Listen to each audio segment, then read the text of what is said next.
Hello, gamers. Attention, all gamers. Welcome to everyone to Edge of Fate. We're on our, almost final season. We're on ladder number 3 before we hit our finale. I am Chickzama with 956. I'm here with Raph and Atkins. How y'all doing? Hello. Doing great. Yeah, for sure. I'm having a ball and excited for some more Blazblue tonight. Always a good time for Blazblue. For real. And yeah, this is the third week. We had 3 Sundays in a row of just really cool action that people played in the ladders. And we have a good variety of great players tonight who qualified, I think. Yeah, for sure. It's been kind of cool seeing the development of a series like this, right? Where you have 3 of these ladder formats running week after week and seeing who's able to qualify every single week, who has, came in as a new face, old faces. And the 8 that we have tonight is definitely a good mix of a variety of those different stories, right? So, of course, Fazama and AJ Shifter, that's a match that's happening within this top 8. Fazama we saw previously, AJ Shifter as well. Ryuka Sim 99 and Ice Cool are up there. Got Murakumo Unit number 14 and Extreme Sonic. And then we have Don and Adroth. Yeah, a lot of folks we saw last week with Don doing some really cool stuff as well. You saw just great matches playing out, and this is the last one to get those points for the finale. Still some new faces. It's always nice because I don't think Murakumo Unit 14, she had made it to any of these. So nice to see her make her mark, always a strong player. And also a new face with Extreme Sonic, who's going to be another fun person to watch as we're, going to find out who gets to top 8 winners side. So this is just to make it to that next step, and then we'll have a more traditional bracket after that. But right now, everyone will start in the winner's side to see how kind of things will play out. Yeah, absolutely. They all start in winners because all 8 of these people definitely earned their keep, right? Playing for 2 hours straight, trying to get as many wins as possible, keep the win percentage high, keep the rank high, to qualify for this final 8 bracket. So they were all able to do the thing. When it comes to this format, I'm always really interested in the records and how many games that people played. So there was the interesting scenario that was going on last week where I believe it was Play Guy and Don that went through the ladders and lost no matches at all, and didn't lose until they had to play each other essentially. This week it's a little bit of a different story. So Fazama was able to go 6-0.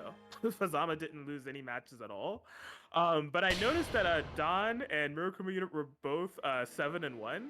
And I was looking at the chat, they were having a little banter back and forth where Don had climbed up and then at Murakumo Unit number 14, I was like, yo, you are not passing me in the leaderboard. You can safely assume at the time, this was 30 minutes ago, that neither of them were not going to qualify for the top 8. They're already in there. But Don just having that competitive spirit, really nah, you cannot pass me. I'm here. It's done. It's over. No, it's good. It's healthy, right? You want to get that high spot on the seating. You want to be in a good moment here, and good on them for just keeping it fun, right? You don't want to be on that bottom rung of the ladder. You got people above you. You don't know where they're gonna. You look up, you can't see nothing. So we're gonna see if Don can continue. They had a great run last week, fell short. I know Play Guy was the star of the show, but there is no Play Guy. Play Guy is not playing this time around. So we'll see what Don can do. But going up against Adroth is going to be a fun one.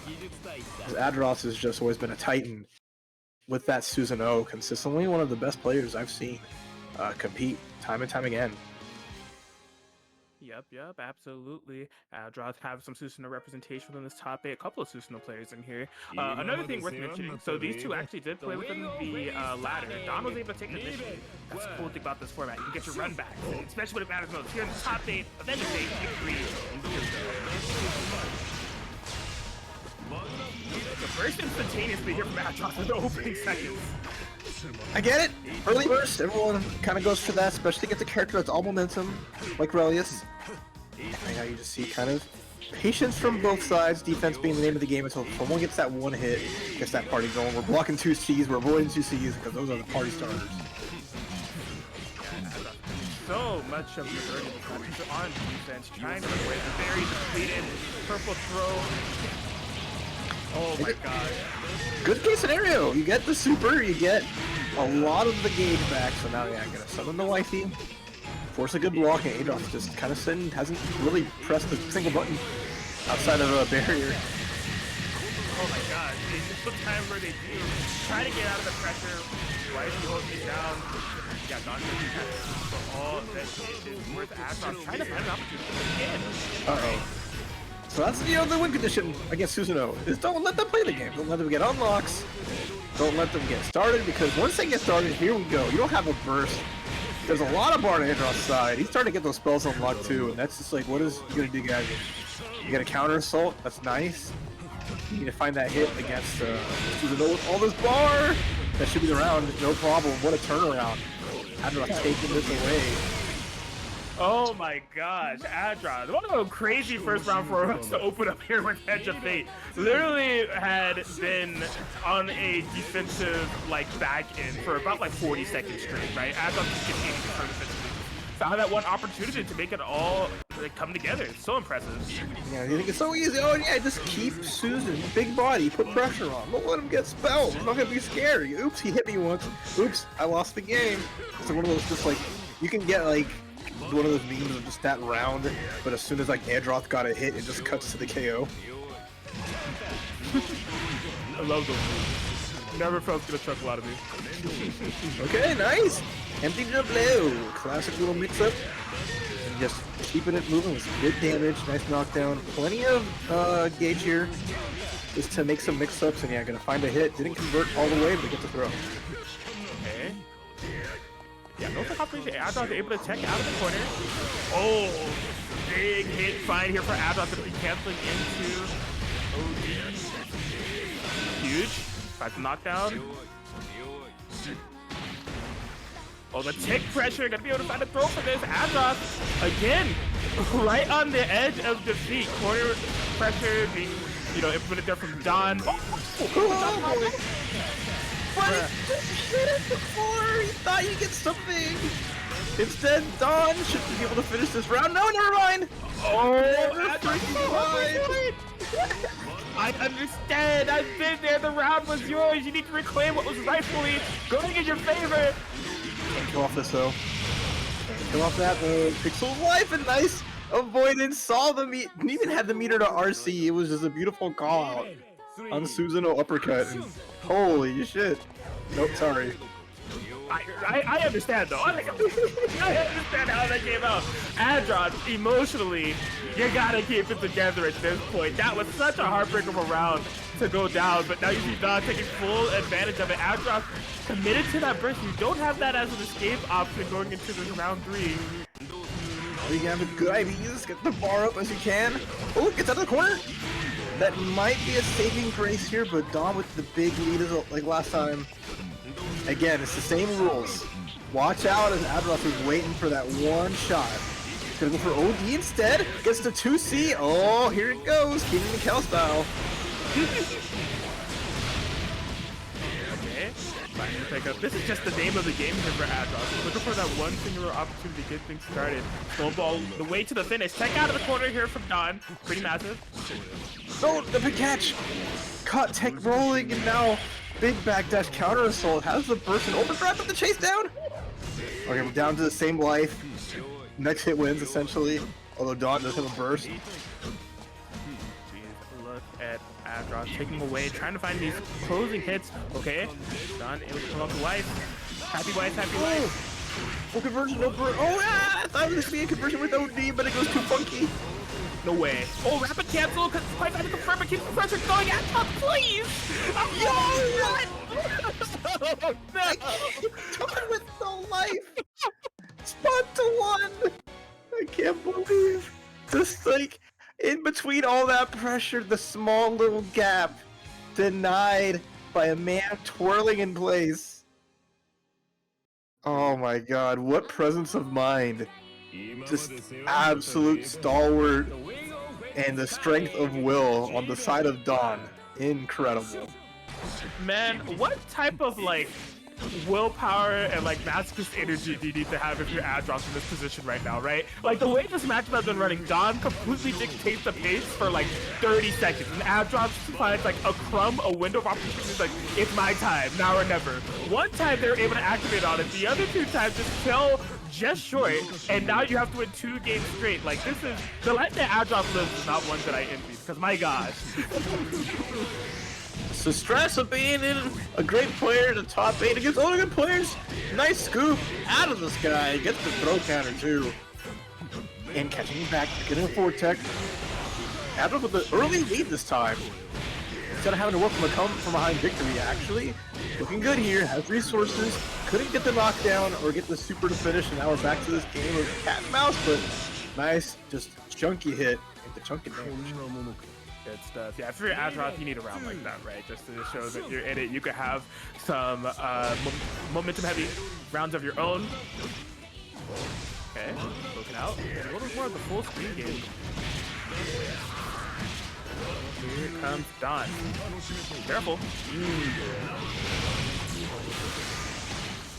Alright, the activation, gonna be able to throw it into the corner. Adroth, again, finding that window of opportunity to make things work. Could not get the full combo, but he's trying to desperately cling on to any type of potentially find Dawn. Trying to hit the corner. Ooh, trying to get more than just the corner, trying to get some hits in on Adroth. Oh no, anti-air denied from there. So big combo and opportunity for Dawn here with the active slow, with the big damage and plenty of bar. Just want to see a knockdown, probably gonna activate. Oh, gonna activate damage, alright. Setting up with the throw to combo, okay. Bird. And then immediate overdrive from Adroth. And then there's a spin again, but was able to get around it. Doesn't matter though. He's one hit. Other side. Falls down. Double throw denied. Good chance for Adroth with the gauge. Still halfway, but the trade. High five and in the sky, but only Dawn survives the exchange. So yeah, Adroth has been pretty good on those air finds. Just, you know, case in point right then and there. Last one, unfortunately, trading, not going in their favor, but if they just keep that defensive line there, control the air game, could still be in this. Does need this round of them to stay in this, at least as far as the winner side is concerned. You see just the power of every Relius, ready to 2-seed at a moment's notice, even getting hit, ready for it. There's the delayed dash pressure, run up throw, here we go. And just overall, just great mix-ups over time.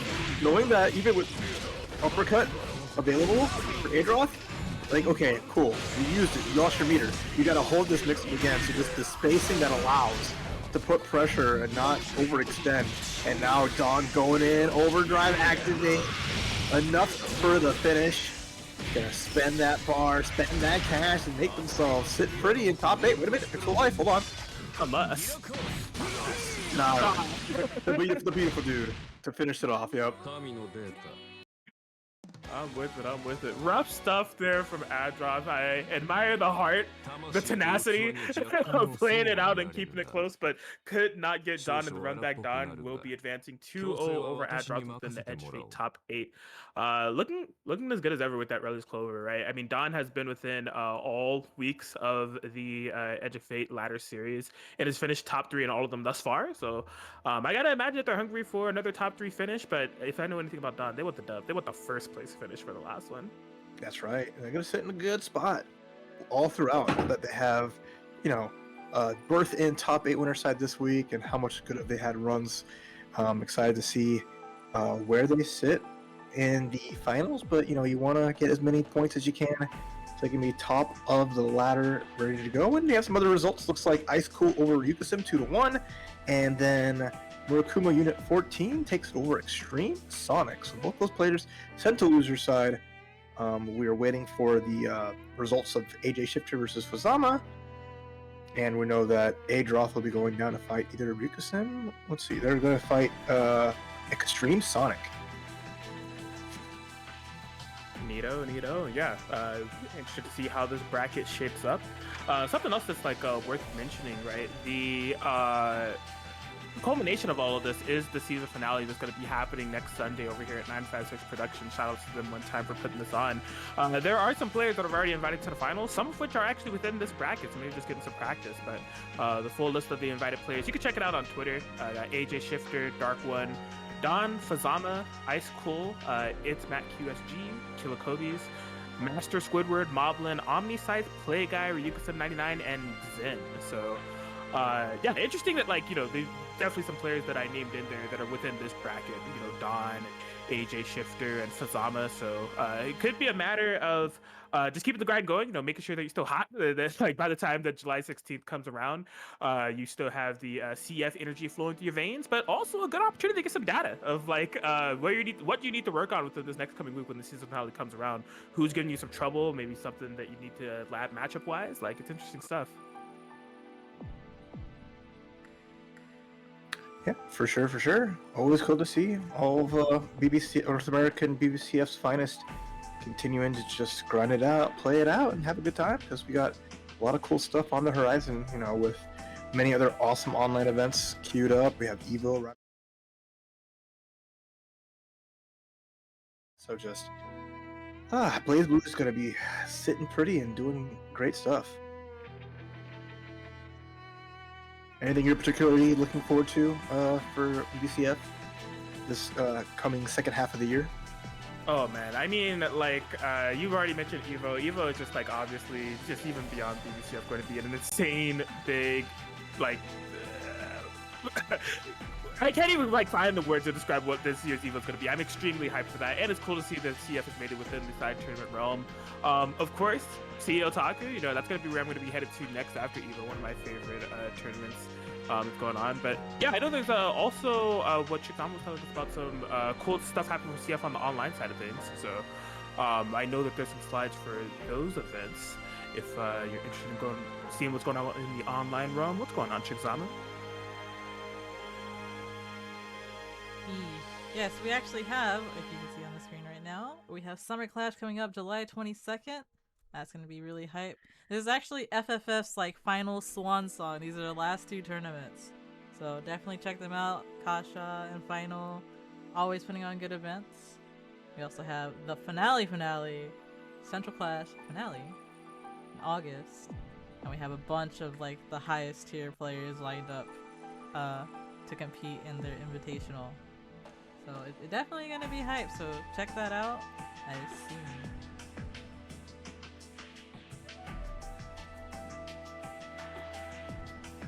Hell yeah, crazy lineup of players within that invitational. It's just, like, the highest echelon of, like, North American Blazblue Centralfiction players you could possibly ask for. I mean, like, literally the first three names on there, like, Nano, Bananakin, and Monarch. It's just like, that's just with the first row that you look below that, it's just like, yo, this, like, everyone is here. All the heavy hitters getting to play for the comfort of the home, even if, you know, some of them might be big Street Fighter heads. They might hit the streets, but, you know, their heart will always be in Blazblue, and we'll see how they come back and how they fare once going back into the anime side of things. But you know, that's the fun part. So many great games to play, and so many opportunities to enjoy them. So hopefully you're all looking forward to some great Blazblue as we're just leading up this whole month of July. Beautiful time to be a CF fan now and forever. You know, beautiful scene. Always love seeing the scene get some love. And I mean, this tournament event series within itself, Edge of Fate, put on by 956 Productions, is just another example of an awesome online event that's been going on. You know, the latter format is one that I constantly mention is, like, just a really nice, cool format, opportunity to get a whole ton of games against, you know, established players of your own skill level, just a solid 2-hour chunk of playing as many games as possible, and it all counts for something. You know, you're trying to get from that top 8, trying to qualify for the final bracket. So really cool that they brought this around for the CF community, and would be interested to see if they're open to doing it again, because this is awesome. Yeah, always could use more tournaments. There's a lot of them, I know, but, you know, the more the merrier, and that's the fun part about it, just having so much great Blazblue to watch, all the players getting opportunities to keep shining on time and time again. Yeah, looks like we're waiting to get our players in. Sorry for a slight delay. We're just gonna see how the loser side of the bracket kind of turns out. I think we're still waiting for Fazama and AJ Shifter, if I'm not mistaken. Yeah, seems so. Winner of Fazama and Age of Shifter will be going up against Ice Cool. Ice Cool getting a 2-1 victory over Ryuka Sim. And then Murakumo Unit, number 14, hanging out in winter semis. Could be fighting Dawn. Some losers match as well. Extreme Sonic versus Adroth. And then Ryuka Sim waiting for the loser of Fazama and AJ Shifter. Yeah, no, for real. Great matches tonight. We had a great one to kick things off, and it's going to just continue to tear it up and be a good time. So no better time to enjoy yourself some Blazblue Centralfiction. So hope you all are enjoying your evening as well as just enjoying the game itself. Only for $10 right now. Still, the sale's going on. So if you don't even have the game, for some reason on PC, $10 reduce, you can get the whole the Blazblue collection for $17 if you want to ever go back to play some of the classics. But yeah, just that Steam sale going on until the 16th of July, so let your friends know. Blazblue is affordable and it's right there waiting for you. Hey, yo, yeah, definitely pick it up. I mean, you pay the $10 and you get access to one of the coolest anime FGC communities out there, in my opinion. Get to grind it out. But $17, for the Blazblue collection, you're basically getting a 4-part visual novel series, right? You get to catch up with, Calamity Trigger, Continuum Shift, Chrono Phantasma, and try to understand what's happening in this damn story. Like any visual novel, you will. Oh man, you can try it sometimes. There's a big kaiju at the end of them. Who knows? It's great. Oh man, shout outs to Blazblue story mode. They definitely be worth saying. They definitely we got a new version of the game, trying for a new story mode, and they just throw in anything, and it is fantastic. They're the masters of just random bullshit go. You gotta love it. Oh, for sure. Because if I didn't already have the game, I'd buy it again. But it's all good. Just a lot of good games in the Steam sale. I haven't really jumped into anything myself yet. Probably when I get payday in the end of this week, I might grab a couple of things now that I'm finished with Final Fantasy 16.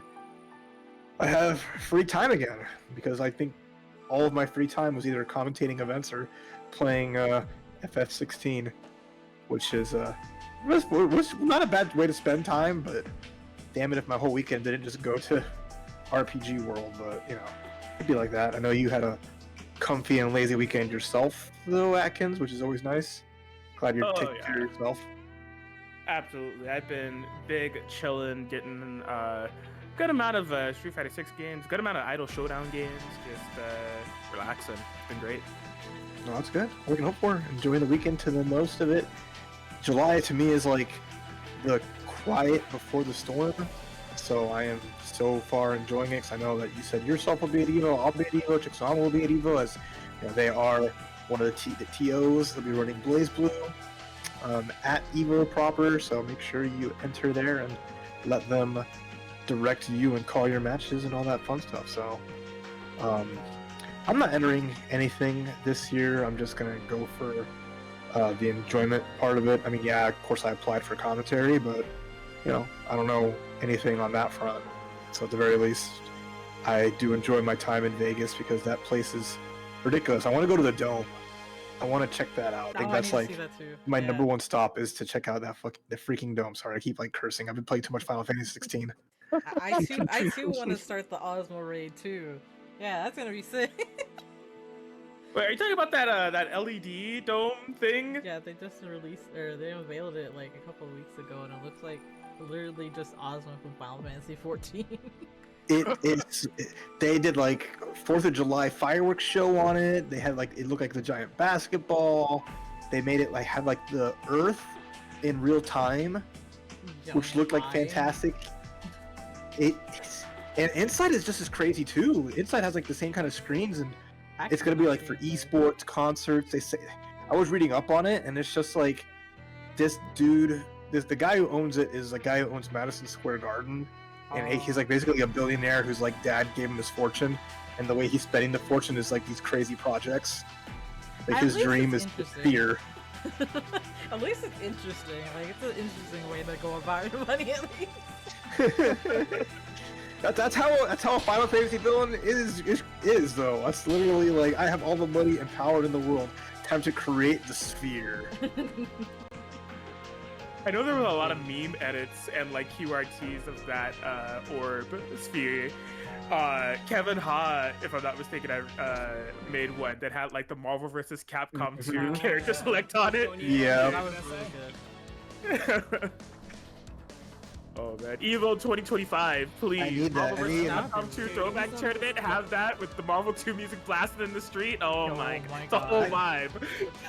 No, like I said, if you see pictures of the inside of the venue space in there, it's even more insane. So definitely hoping that we get a fighting game tournament there. Just having, so speaking of, it's snake time, as is customary. Chixama's here, so you know we're gonna have a classic snake battle, Hazama versus Susanoo, to kick things off for top 8 winner side. Yeah. Being controlled by Fazama and Ice Cool, respectively. Now, interesting matchup here because Ice Cool, I actually failed to mention this earlier, got first place at Edge of Fate week 1. I don't think they entered last week, if I'm not mistaken, but this is a previous winner. Fazama got second at last week's Edge of Fate in a really high flow set against Play Guy. So, Ice Cool in the scene of I want to be a repeat champion. Fazama still looking for that #1 spot. Let's just see how these two face off against each other. Yeah, really good calling that out, especially because a lot of points are in the line, and that really good proper seeding is going to be at battle here. But right now, Ice Cool maintaining a good lead. You see kind of just like the patience on all sides, get a little bit of a light lead, move around, get some proper space, has the bar, has some more blocks, but not Fazama. Getting some damage going. This is a nice part, putting some pressure, has to respect the uppercut. Actually getting tagged by it. Counter hit too, you don't have to spend the bar, Ice Cool. Good spot, but gets tagged. Doing the Fazama thing, right? All over the place with the master momentum ability, but quality over to the activation from Ice Cool going to be a lot for a finish opportunity. Going to be massive. And if I say so myself, fatal. There we go.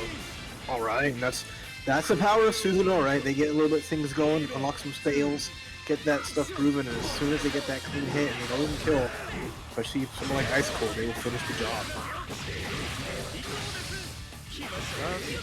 Yep, snapping into the corner yet again. Felt throughout the previous round. Fazama looking for the knockdown. Better believe it. Okay. Oh, the tackle! Just to bust out. A little bit of something there. Go back to neutral. Fazama just trying to chase down and get something going, but every time you approach Susanoo is a challenge for taking a good chunk of damage. The Ouroboros does help out. Oh, but didn't get hit. Instead, Ice Cool gets a clean one. Ice Cool. Okay, OD activation, had a little bit of respect available for a moment. Immediately followed by the DP. Okay, wait a minute. Potention comes through, full combo here. Chance for Fazama, gonna pull him back to the corner. With a little bit of extra damage. Again, has to respect the reversal just in case. Instead of overdrive. Ooh, just landed down with it. I love that. Gets the full pickup and conversion here. Ice Cool. Oh, the chase down! What? Running at him in his grill. Hoping for a backdash, trying to catch something. But does catch it out of the way, catches a burst, and then immediately hitting the shot, throwing the card, knocking out Hazama, and that's game 1 Ice Cool. Yo, that was so sick there from Ice Cool. Just, you can tell how confident they felt within that chase down on Fazama. Just holding forward, Fazama not hitting any buttons, and even when they kind of reset there, going straight back in, finding the air-to-air, forcing the burst out of Fazama, and then locking down right when they thought Fazama was going to take that to the sky. It's just good control there from Ice Cool together. Yeah, for sure. Excellently done, as always. Fazama though gonna have a chance to answer it back here. In game number 2, we're gonna go with the all white outfit. Looking clean, just a hit. Off to a good start, but unfortunately the tech out into jump A full combo, activate overdrive.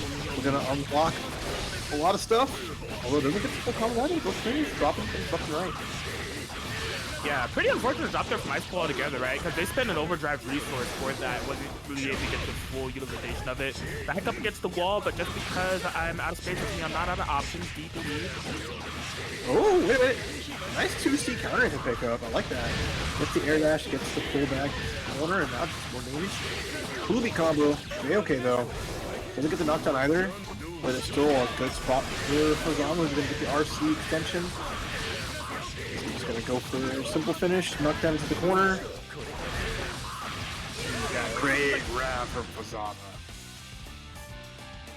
Absolutely, yeah. Fazama doing a fantastic job of maintaining the pressure due to the overdrive use of Ice Cool. Something else I'm noticing, Ice Cool has been really prone to having some good barriers. Like we saw earlier in the previous game, thanks to the barrier usage allowing for a gap where Ice Cool actually felt confident challenging and escaping quarter pressure. It seems like Fazama's adapting the pressure around that. Ice Cool. Huge round of their favorites thus far. Well over half life. Fazama looks for opportunity to escape. Finds one. Alright, the pressure here. Fazama is trying to find anything to get things going this round. But again, it's just so scary trying to approach or even trying to get away.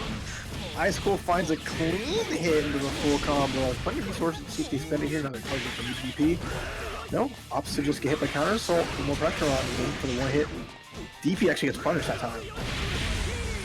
Oh no!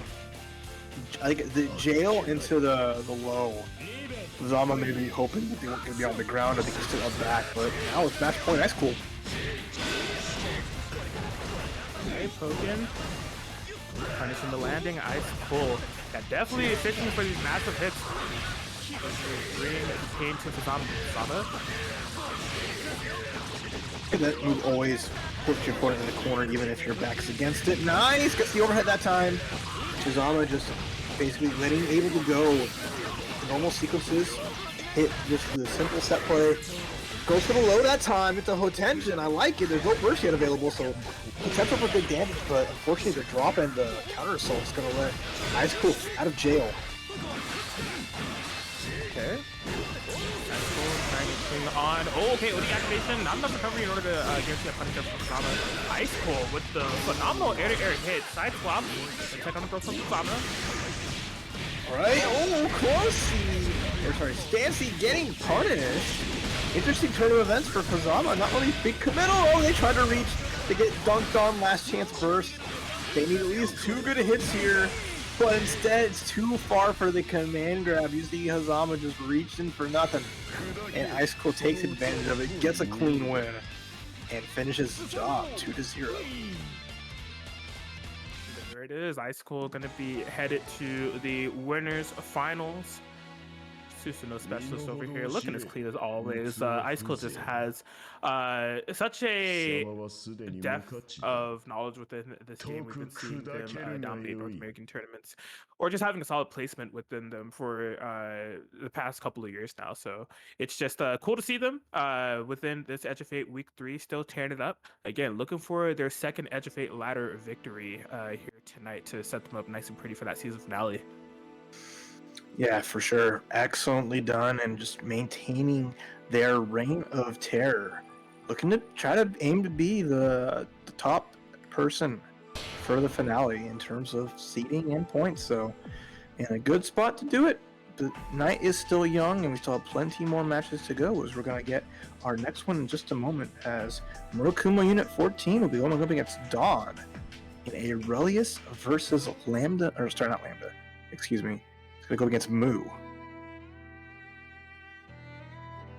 Yep. I'm looking forward to seeing it. Oh man, this is deeper than I thought it was. So I was mentioning earlier of the ping that I saw within the Edge of Fate matchmaking channel where Don at Murakumo Unit 14 was like, I would not let you rise above me, and they were like completely tied on the leaderboards, both having a 7-1 record. What I didn't know is how they got a 7-1 record. They played against each other twice. Don won one of the sets 2-1, and Murakumo Unit won one of the sets 2-1. So they're both each other's losses in very tight sets, and now they're meeting to determine who's gonna qualify for the winners finals. hilarious friendly rivalry between these two. I can't wait to see the conclusion of this one, or you know, see how it develops. Maybe they beat the losers. I don't know, but this is funny. And the score is gonna, the way this ends is probably a good way to send things off. Even if they don't fix each other, at least it's a decisive battle to see who takes the lead in the set count for this, at least for today. Right.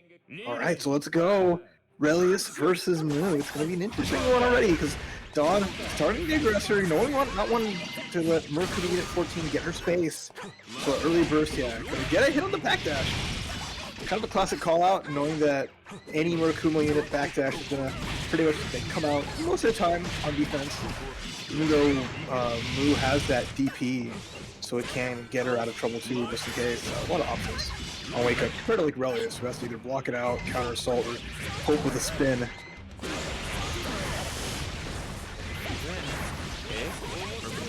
14, getting a nice sequence going here. Doesn't have burst to worry about. It's going to be OD activating. Has plenty of meter to spin. Yeah, nice double clean, double super. Excellent routing to finish the job on the first round. Loving it. It's really cool to watch this character played, right? It's like a character that doesn't have a lot of representation, I feel like. Move 14, and like every time I see Miracle what she plays, it's phenomenal with it. The mobility and overall space control, and also the capability of converting off screen is just super impressive. Yeah, a lot of control that the character kind of enables. But right now, it is all Dawn on the offense. Gonna run out of resources soon, though, so he has to unsummon just immediately, which gives Mercury to turn it. Mercury unit 14 her time to take back the round. Although here comes Wifey pushing her way through. Instead, just taking a lot of shots, but really is taking a lot of damage as well. So this is a good lead as Mercury unit 14. One more clean hit. Take the round. He's gonna get a grab right in the super. No, it's a hard call out, the burst drive style. Gosh dang. Give me that. You want to talk about control bits on the screen? I'm in your face. Gonna close it out. JK, let me get that burst real quick. Unit 14. Looking solid, looking solid. That jump forward, he had just like, that was the all day call out. I'm just like, I know it, do it. Come on now. Let it rip, and Dawn's going to be feeling that one a little bit, but right back into game number 2. Anti-air 5P, nothing from it, but at the very least, Moo is getting a lead, although the counter hit's going to spell a chance for Dawn to take the turn. Yep. Classic right there from Dawn. The late air dash, double overhead off the lockdown thanks to a wife holding it down. Uh-oh. 14 in a ton of trouble. Holding on to burst, no heroes here. And they were a good spot last time. The community found their way out, although this time, face to uppercut, still under pressure, one hit away will do it. And yeah, run up 2P, just a low risk, good reward, and now Dawn on the board with a round. Yeah, tough spot to be in from number 14, so good on her for holding on to the burst OD gauge. And we're back into this very interesting neutral where we have one side just playing around with a passive doll just implementing the screen, and the other one playing around with all these like tins of bits on the screen. Only in Blazblue. And speaking of only Blazblue, nice overdrive to get a lot of the doll gauge back. Setting up into a nice mix-up, the late air dash gets blocked, and the empty look gets blocked too. That's going to be all the resources gone over the last hit. Trying to get out of the corner. Did not quite work out. And I think with resources here, Dawn just needing one more hit. Probably going to RC just to keep pressure going in just a moment. And they're trading places. A little spooky. Oh, huge snipe out of the air. Rapid cancel. Gonna be for all that's worth. What a tech from Dawn. My god. But that counter assault. There's the OD. Gets a small hit. That's something. There's more space here. Here comes the doll rushing forward, but the stoppage from the bits, honestly, really, really good. And then a run-up counter hit through, but didn't get a combo from it. Miracle unit having a chance to take it to a final round here. Instead, air dash from Dawn cleans up, takes the game, and now we're tied up 1-1. Oh man, those closing moments were so tense, right? I love the idea from Dawn to use the doll to try to basically meet shield hits in order to close based on Mu. It was not only smart, but it was a very Relius maneuver. I'm just like, you know, using somebody to do your dirty work for you and just like having that evil mindset going. But no, Mu holding strong. It is so fitting that these two are going to a final game. They both gave each other losses 2-1 with the 7-1 record overall. It kind of had to be this way.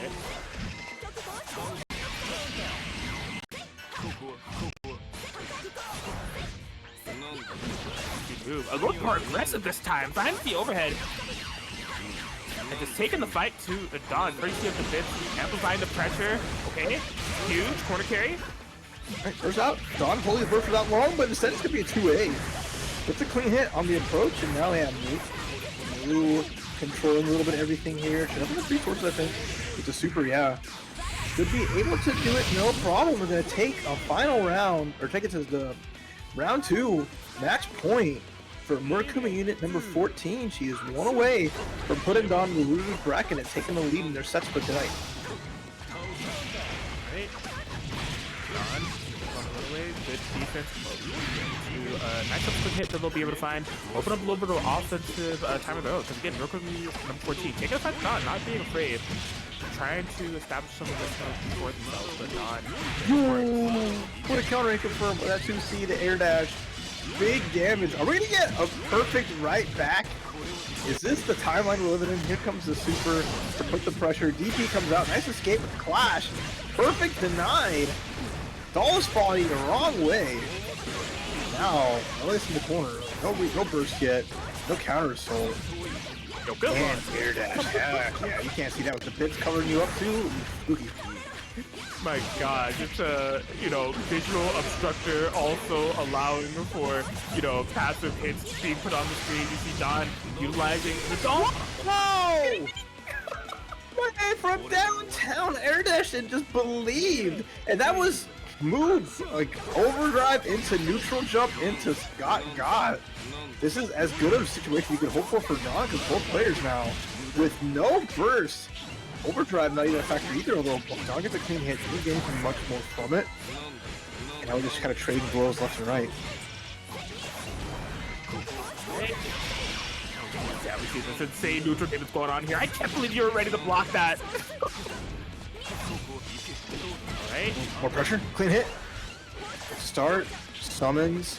Running low on the doll gauge. Although this clean hit's actually give enough time to get a clean summon and have all this gauge for pressure. So really good from Dawn. Seeing got the hit and cashing out. Now they're gonna set up, yep. Good choice. Draw in.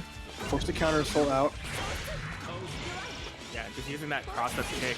Really not, you know, if it hits, it hits. Really just as a matter of corner escape ability here for number 14. And now forward with the corner. Dawn so on point with the throw text throughout this set thus far. Although, watch out. Randall 2P manages to spin one more time. Has plenty of doll gauge here if they can find an opportunity for it. Counter assault comes out. A little bit of risk from Dawn. Overdrive, counter hit, cool conversion. You don't have any resources. Plenty of overdrive left. You should do it. Oh my gosh. Dawn takes it 2-1 over Murakami unit, going down to the final round. But I gotta say, the way that they did it is definitely kind of showcasing why they were successful in the matchup, right? Like, Mu is honestly a pretty overwhelming character, constantly putting all these bits on the screen, kind of making you look at other parts of the screen the entire time because you're worried about the bits. You know, you're worried about those passive projectiles that are going to be stuffing you in your place. But Dawn having a good eye for Mu herself, and having a good read for what she's going to be doing, and able to throw out the doll from full screen in order to lock her down and get the full counter hit combo. Eyes on the prize is what Dawn has, and they are going to be in the winners finals. What an excellent match. Yeah, absolutely insane. Just having that, again, that presence of mind, getting that clean hit, especially popping overdrive like that from that distance. Not like a scary Hail Mary. It was still just like, let's see if this goes. Oh crap, it hit. Having that presence of mind to make that count, and now Dawn is, you know, for the evening is 9-1, and that puts Murakami unit number 14 at 8-2, so a blemish on the record. And with Dawn now up in their sets 2-1. That is spicy. I'm looking forward to seeing how this bracket develops from here on out with Morokum Unit dropping to the losers. I gotta imagine she is extremely hungry for that run back, no matter where it's gonna take place. Losers finals, grand finals, I don't care. Get back here. But we'll have to work for it. There's some killers down on the loser side. We're actually gonna be seeing one of them come up right now, or two of them, I should say, in the form of AJ Shifter and Ryukasim99. Yeah, absolutely. Rika Sim always showing off that really strong Hakumen and really making a fun show of it. More variety is always really good, but also seeing AJ Shifter making top 8 back-to-back weeks. I know they are not one you normally get to see at this point in like brackets, but it's nice to see like that growth in Blazblue Centralfiction and then seeing them perform so well here. So I'm wishing them a lot of luck and against one of a really strong storied player. But it's going to be really, really cool to see how it turns out as our story continues to get written tonight here at Edge of Fate.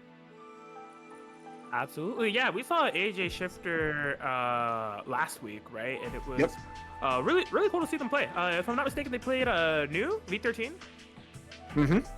Yeah. So, yeah, not a extremely common character that you see at least within Centralfiction Blazblue, but yeah, I mean they just had everything that you would expect of a new player, or just really even kind of like a Morokum Unit player, right? Just a good screen control, great presence of mind. The zoning was completely on point, and so I will be interested to see how that stacks up against Ryukasim, right? The White Blade, the Cold Steel, the Hakumen, never short of options.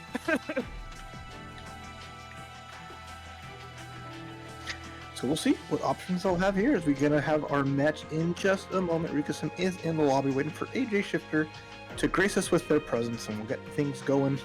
One of those interesting matchups is like Hakumen's a big dude, not the fastest dude, but he can cut projectiles. He can slice through them, create little black holes, and has ways to negate kind of that full screen zoning, but at the very least, I don't think Lambda's going to be hard-pressed to have to try to close the gap. Oh no, my projectiles, you can cut them, boo-hoo. Just press drive again and just throw some more out. It's like, whatever.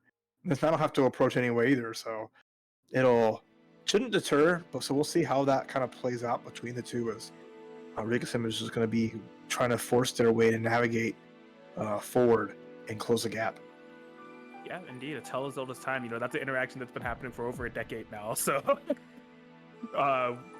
yeah, looking forward to seeing how it all rolls down.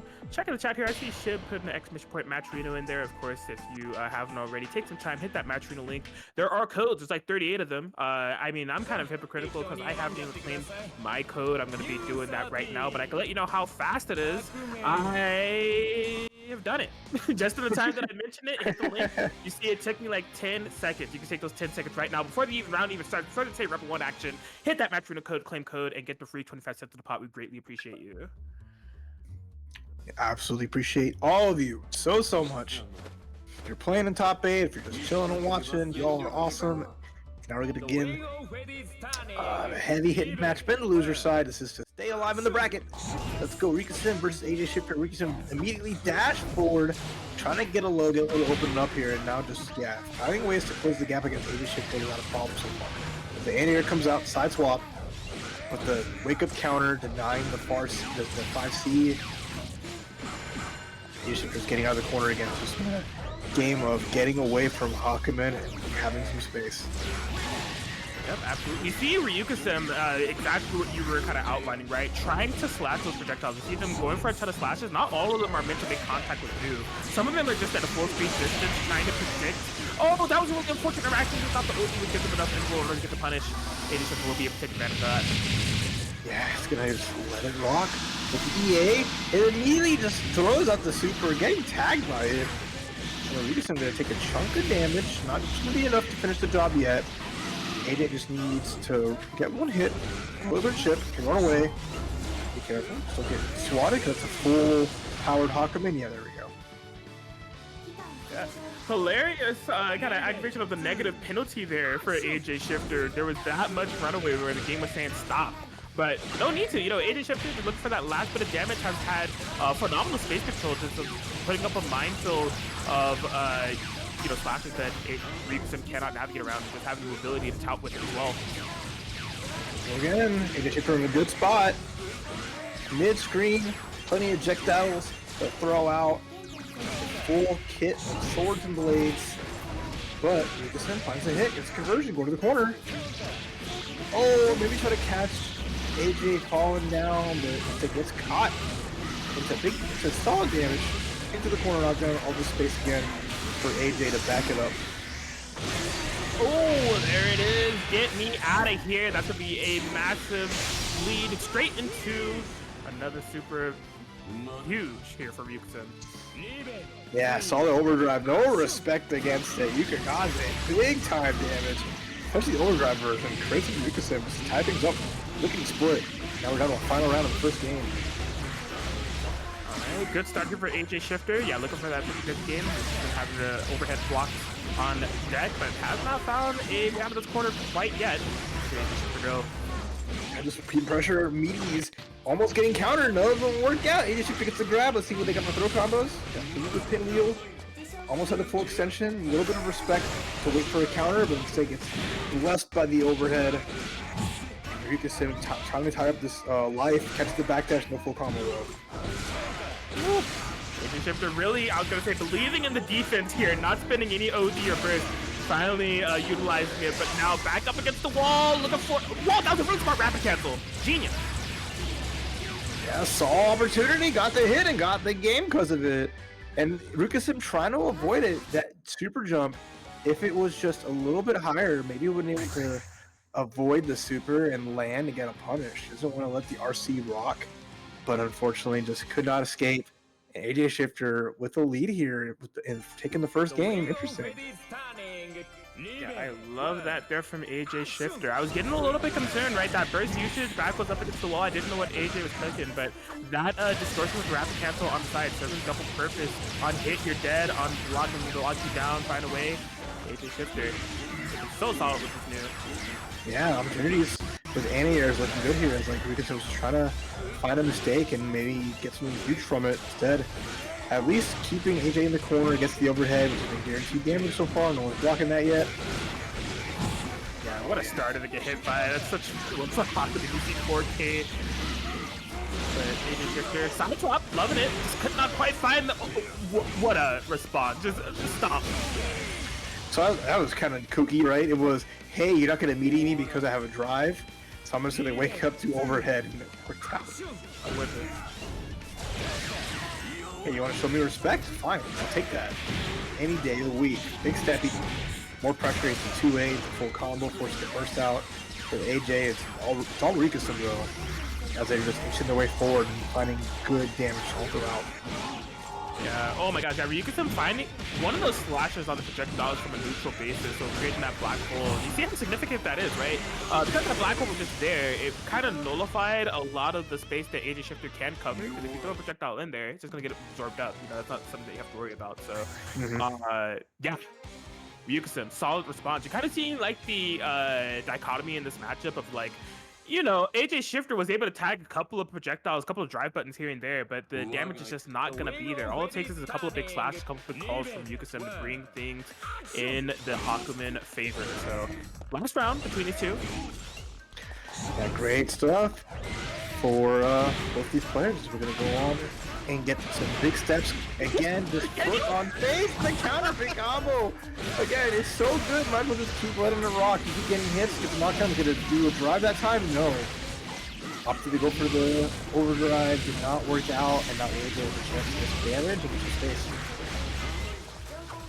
Rikusim, here comes the hot stepper 99. What in the world?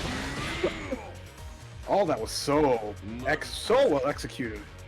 With the wall pressure, combo routing, every little thing. Rikusim again showing off how strong they are with Hakumen, how adept they are. Nice jump in, using the sword will beat out the anti-airs if you can meet it with your active frames. It's gonna force AJ Shifter to make some space, get some hits in, and take him to Rikusim. Fake out, yep, ends up going low. AJ Shifter Control. Exactly where you want to be. We'll be getting that burst and OD gauge back here shortly, so you need to be a little bit careful with how you construct pressure. You can see a lot of OD activation from Yukisim, potentially establishing some openings. AJ's one, so all the openings are here. Backdash, although there's the counter. All right. Big chance and so much damage off that. The 4K and counting as Yukisim is just getting the free meter. Actually going to cash out massive damage. Whew. Nervous. Okay, finds the kind of hit. AJ Shifter has 100 gauge available. That slam down super. Just for you. Had your name on it too. I saw it written in the corner there. Thanks for dedicating that one to me, but let's see if we can dedicate a dub for the greater good for all the new enjoyers worldwide. Ryuka-sim having none of that. Finds the opening sequence. Shifter fighting back. And yeah, the winner of this fights Murakami at 14, so it could be a potential for a Lambda versus Moo matchup if AJ manages to take this over Ryuka-sim. Already in a good spot with a good amount of life lead, gets a small hit, should be able to escape the corner. Just about, let's go to the next screen. These dashes from AJ Shifter is really on point, cycling in between, in, up, down, all around, keeping Ryuka-sim on their toes, run out everything that they got. Overdrive activation, I'll do it right back! Get away from me! Nice pressure, nice usage of that super, but the low, not the overhead is what's going to catch. As Ryuka-sim's going to find some big hits, going to get the knockdown here. And the throw, you saw the tech, you saw the delay, AJ about to press the 5A in the sky. And now might die, one more hit will do it here. Wow! Ryuka-sim able to take it. Cheeky reset going on there with the tech catch and just playing around that so well, knowing what AJ Shifter was thinking defensively and from the recovery angle. Ryuka-sim 2-1 over AJ Shifter will be moving on to fight another Murokuma unit, but of the Mu variety. Murokuma unit number 14 waiting in the loser side, but good stuff for Ryuka-sim overcoming this one up against AJ Shifter. Yeah. Nothing short of amazing from both players here, but now it's going to be Ryuka-sim versus Murokuma Unit 14 in their next match. So the reward for beating one of the units is the next one as you're going down the line. So can't ask for a trickier route for a guy like Hakuman, but hey, if one can go down, the others can too. So we'll see what they do a little later on. But for now, we're going to go mosey on to the other side of losers. We're going to have Adroth versus Extreme Sonic. Extreme Sonic, no E on the extreme, so you know that I mean a business. I love this player's tag. Let me just say that first and foremost. I love everything. I was not familiar with this player before tonight, but everything that I've been able to learn about them just makes me adore them more and more. This should be Nine the Phantom. It is. And yeah, they're going to be going up against one of North America's strongest in the form of Susanoo. Adrop, we saw them earlier, having a nail-biter set up against Dawn. But this is my initial exposure to Extreme Sonic, Nine the Phantom, and I gotta say, I'm at the edge of my seat here. Yeah, exactly. I'm all in on my seat and lean back, so can't really be on the edge like you, so I'll let you do that for both of us. I'm in cozy mode. But this intensity is going to be denied for just a moment. I apologize. Opponent connection has been lost. So to give it a moment as someone got dropped from the lobby. Looks like we have to wait just a moment for Extreme Sonic X. Too extreme for this stream. Yeah, the match didn't play because we can't handle it, right? It's just the server, something out there in the atmosphere trying to really prep us to get ready for what we're about to be exposed to between Extreme Sonic and Adroth. Exactly. Excited to see how it will all turn out as more losers action. Winner of this set gets to fight against Fazama. So it could be another snake match, or we can see 9 versus Hazama. We'll see how it plays. A match that I've seen time and time again, courtesy of Swirly Glasses. Oh, sorry. Yeah, Swirly Glasses and Chixama.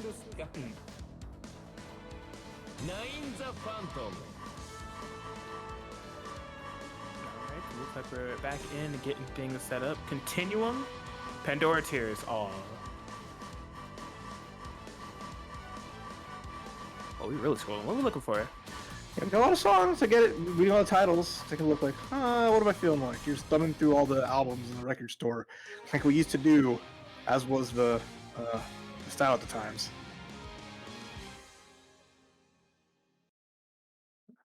Right here, so far, so good.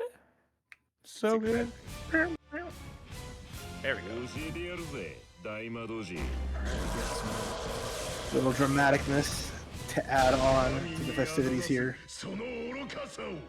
Big purple Susan versus black and white 9 the Phantom. Here we go. Loving it. See if the monochrome 9 can escape the grimace shake. Shoots to know. Here we go. Wow. Both players just like, well, we're good. When it says fight at the start of the round, it usually tells you it's time to press buttons. But, a little bit of respect from both. Extreme Sonic gets that first hit, and now it's time for Nine to do what she does best. Get those spells unlocked, put out some fairies, and force Susan to have a hell of a time. It is, yeah. Both of them in a little bit of a stealth. They try to pull each other out in the opening touches of this match. But I think now that I see this, I know why. Both players know what each other's character is capable of, right? We've seen Azog get those sequences of just snowballing all the way to victory, and Nine the Phantom, I mean, that's just kind of her play, right? We see everything get started for Extreme Sonic, highs, lows, caught for falling rocks. Right. Being extra careful doesn't mean much when Nine gets the fadeaway shot. Nice clean hit. Extreme Sonic taking that first round and gonna make Adros' life a living heck. Although Adros with the big jump around start. Get the whip punish. It's a knockdown. Has the spin dash and the micro sword ready to go. And now has to find a hit and try to catch Nine. As soon as Extreme Gauntlet gets a chance, they might dash out, but instead they get tagged out. And eat the full combo. Oh, okay. Oh my gosh, and we get to see why. We get to see why these two players did not want to do anything for the first 20 seconds of this match. Extreme Sonic had a perfect, Adros gets a perfect. One of them took 50 seconds, the other one took like 15 seconds. I'll let you be the judge of which is which. Do you like more of the slow burn? You wanted to go quick and easy either way. Round number 3. Extreme Sonic is trying to get the space, gets overheaded for the troubles. Manages to dash act, roll forward, it's the second time. They went hard to get out, and it's actually paid off pretty well. Another good challenge, Extreme Sonic. C coming through just to make more space. Avoids the 2C, and now back to just casting spells. A little bit more of these space control buttons coming out from Extreme Sonic, using the elements to their favor to just keep this big bad god out of the way at bay. Big overdrive activation for Adros, but no! Get off me! Deny with the reversal, really good. Gets tagged, full combo.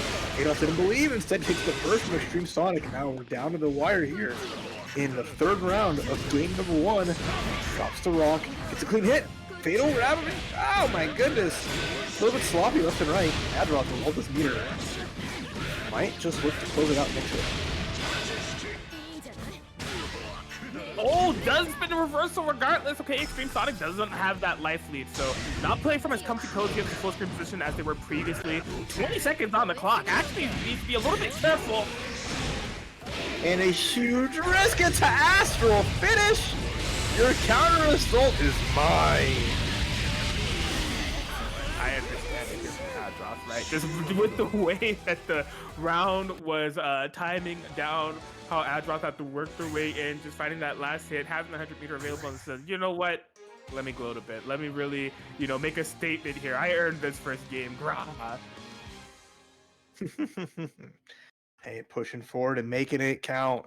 Great stuff here as Adros, how I want to say, is making a case to get to the next round over Extreme Sonic. But Extreme Sonic with plenty of life, plenty of gas in the tank. Let's see what they do here in game number 2. Uh-oh, Adros in these opening sequences. We've seen them usually go into a lull, right? Usually some full screen, Extreme Sonic kind of dictating the pace, but Adros has that momentum built from that Astro, that first game in their favor. They're taking the fight to Extreme Sonic immediately. Everything is hitting. Oh my gosh, another perfect, and now 1 round away from sending Extreme Sonic back to Mobius, making him just a regular old hedgehog. But let's see what happens here. Again, Extreme Sonic has a chance. Dashes in, dashes out, gets a small hit, but dives right into 2C for a big chunky hit. And look how many skills are getting unlocked here for Adron. That's crazy. Yeah, that mass man here, right? You can tell that Sonic is not in their comfort zone. They're trying to reclaim things because that big full screen jump in, pretty uncharacteristic of what we've been seeing from them so far throughout this set. But Adron has things in their favor. All is coming to fruition off the OD, off the distortion. Talk to him. Spit it out, let him know. Adroth advances, eliminating Extreme Sonic at 7th place tonight and the Edge of Fate week number 3.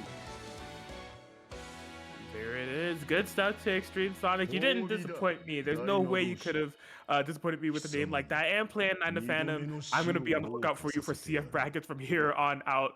And finishing strong here at Edge of Fate week 3. You know, just getting top 8 in one of these things is an excellent achievement in itself, given the grind that needs to take place, the amount of matches that you need to play, and just the overall endurance. I bring that up a lot when it comes to this ladder format that you need to have in order to work your way into that top 8. So good stuff to them, but it will be Adrock moving on to fight Fazama a bit later. All right, so we're gonna move on to the next round of losers as we see just the first two, big ups to AJ Shifter and Extreme Sonic for making it into the top 8 after facing their ladder woes earlier in the day. But now we're going to hit up Ryugasim versus Murakumi unit number 14. It's Hakumen versus Moo is going to be on deck. Yeah, Ryugasim in an interesting spot here, right? Has played in all of the Edge of Fates. In the first week finished 7th, second week finished 4th, so they've been on a little bit of a path of growth lately. Right now, they're kind of within the midpoint, right? If they lose this, they would be finishing 5th, kind of like right within the center. But they have a hell of a point in front of them in the form of Murakumi unit number 14, a player that's only lost 2 sets and it's been to the same player, Dodge, Blues, and winners. So a very dominant player within this tournament thus far. And in the situation right now, it's all Ryugasim getting a big counter hit, more pressure is incoming. Big step, has resources, went for a full charge, didn't get a hit, but instead is going to counter one of the shots, going to cut through one of the bits. Oh, nice 6P, or 6A. Ooh, Alright. okay, went for the throw. Beautiful find there from Murakumi unit. Oh my gosh, what do you can see Ryugasim desperately trying to slash, but it's so hard to predict when any of these, I don't know, 6 passive projectiles are actually gonna fire at you. And Murakumi unit 14, she's taking that well, gets a grab after the burst in the sky, another big throw. Takes that game, takes the burst in a weird way, and it all works out. Alright. Yeah, you can see Ryugasim recognizing the situation at hand, trying to lock down Murakumi unit number 14 before things get too out of control with all those bits on the screen, right? A little different than the new 13 matches that we saw, where it's just a matter of you're actively kind of interacting with these projectiles that are being thrown at you, whereas like this one, it's a little bit passive, but the longer that you let it go, the more threatening it gets with all these, passive projectiles that can fire at you at any given time. Yeah, for sure. Oh, another little cute setup for the throw. Gets the counter that time. And went for a reset with the grab. Unit 14 does it again. Gets out of dodge. And now looking in a good spot with all those resources to take the game. Jeez, yeah, rapid cancel. Burst off the distance. Couldn't quite find the punish. Murakumi unit 14 still in control. Takes the first game. I hit the gasp of surprise that Ryugasim went for that purple throw, because I mean, like, in the event that was tech, which it was, you're kind of subjecting yourself to reset to neutral, and like I gotta imagine that's not where you want to be in terms of this match specifically. But I get it, looking for the gamble. Yeah, gambles don't pay off sometimes. Take the risks, won't get the rewards. Right now, move 14. Making it count, takes the trade conversion, getting more pressure afterwards and setting up more of the little bits. Big Viper is out and about, shooting the shots. Oh, good defense. Unit 14, resetting back. You're in trouble. Alright, another chunky hit, another just good performances. Yeah, this is a good situation. Even with all the resources here available, gets overdrive out. All the resources on the side of Rikusim. Might not even get to spend any of them. Might wake up Ikukaze, I don't know. But yeah, there it is. We gets out of dodge, but half the meter gone. Got a super back to put pressure on here, and now Rikusim has to be extra careful. Any one more shot can finish the job. How to cancel that? Just keep going. Counter connects. Okay, that's something. Oh, but barrier saves the day. Yep, phenomenal barrier usage from Miracle Unit 14. Just looking like a flawless player. Like, just looking like it's so hard to get her, off her, like, or just like where she's at in terms of like control the pace of the match, where you just can't quite seem to crack it. Oh, another counter connects. Because him taking the risks, paying off. See them in Vegas. Ahead of the roulette table with them. Let's see what they got. Big Steppy couldn't get those Steppy loops, you know, that broke in the back that coming in handy. Okay, Ryuka-sim? Yes. They have to get the alley-oop, self-oop to themselves in order to hook it up off the backboard of the quarter there. And it's Blue's turn to shine. Gets a big Steppy of her own. And nice damage into the corner. Gonna set up a lot of the bits, a lot of the shots. And instead, a wake-up grab from Ryuka-sim. There's the fourth burst out. Interesting. Hey. Oh, wow. Counter off in the distance. Nothing crazy, but oh, look at the pressure. I thought her Miracle Unit just, yeah, hunted down, trying to close this out right here, right now. Oh, wait a minute. Look at that again. Another counter coming through. Big damage, too. Off the extension into EA. That's like almost 6K. Off of just that little shot there. Ryuka-sim staying in the game because of it. Takes a trade. Works out pretty well, but it's still anyone's game.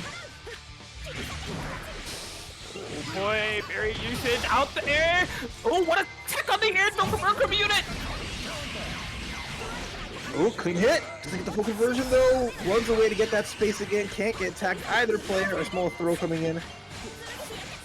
Oh, solid defense here from Ryuka-sim thus far, trying to thread the needles, but what do you do when you're surrounded by them at will? Murakumo Unit, acupuncture complete.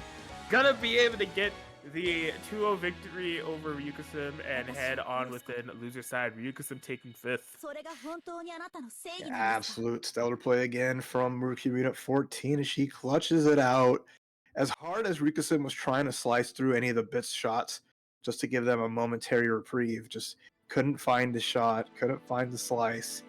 And again, the sword falls towards the gun. As, you know, Ryuka-sim's got to have to lick their wounds and come back again next time a little bit stronger.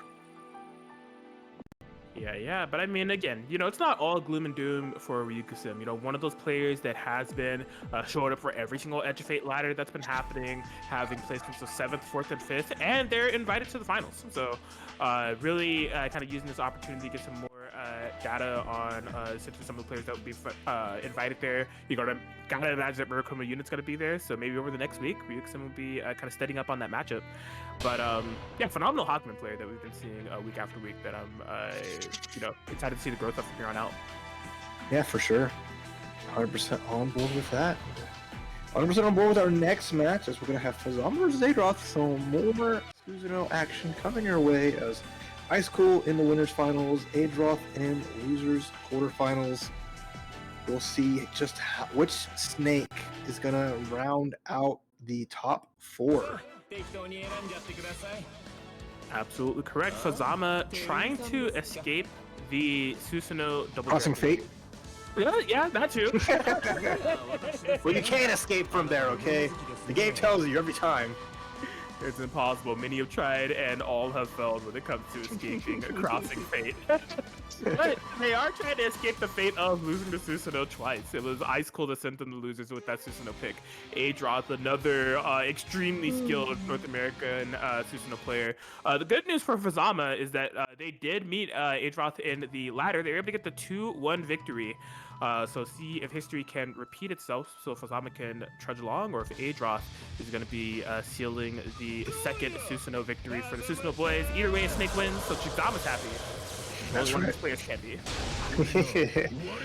Chikzama running the event, so they can't enter themselves. So unfortunate that we don't get to see more Snicks in there. More people need to run events that they can enter, so we can see some of that Hazama. For now, Hazama will have to do one of the rising stars of 2023, having great runs offline and online.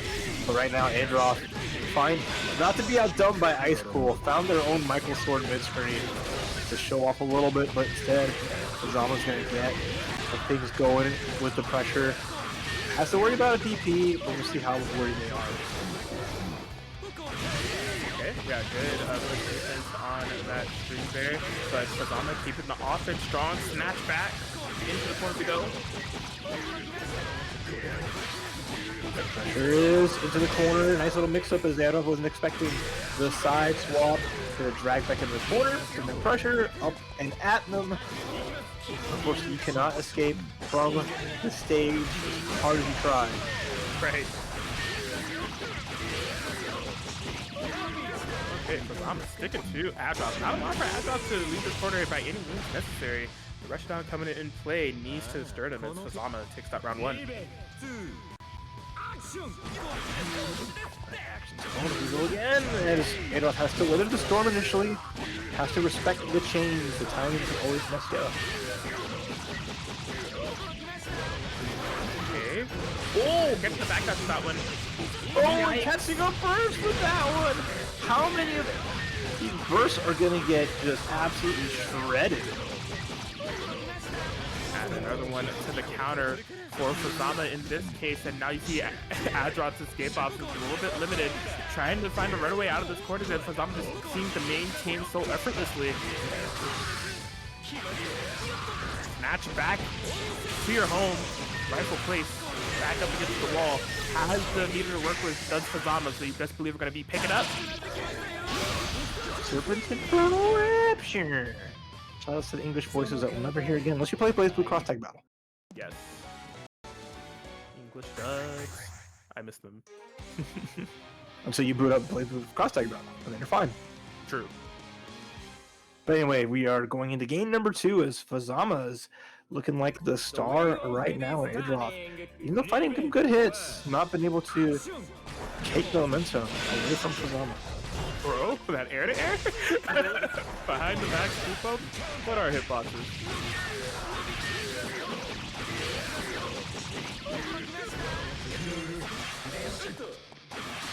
Okay. Full screen game as it go, and you see Suzuno trying to hustle, but catching Hazama will be an ordeal as it is all just Hazama controlling the pace instead of the one who dictates when they go in and go out. See a good amount of barrier usage there from Adroth within the pressure sequences of Hazama adjusting the coordinating and some more far-reaching buttons out there. One of the big difference makers though is that like one of the barrier uses that Adroth did use forced a whip. In a similar sequence, saw Ice Cool actually fighting a punish for that. And Adroth not able to take similar advantage to that opening. So. Oh, big steppy. Hazama, Kakuman style big step doesn't work out, but at least gets a hit. Adroth is trying to just look life totals. He's earned a good hit or throw, but there we go. That's a nice one. Okay. Wow. Poking after the OD activation. Hazama just being extremely ruthless with the coils this time around. Where am I going? There's no way you can possibly know or stop me. Adroth says, watch me. There it is. Watch it, they do. Really nice setup there with the kind of the mix-up with the air block. Adroth with a nice early lead here in game number 2, but Hazama putting on the pressure once again.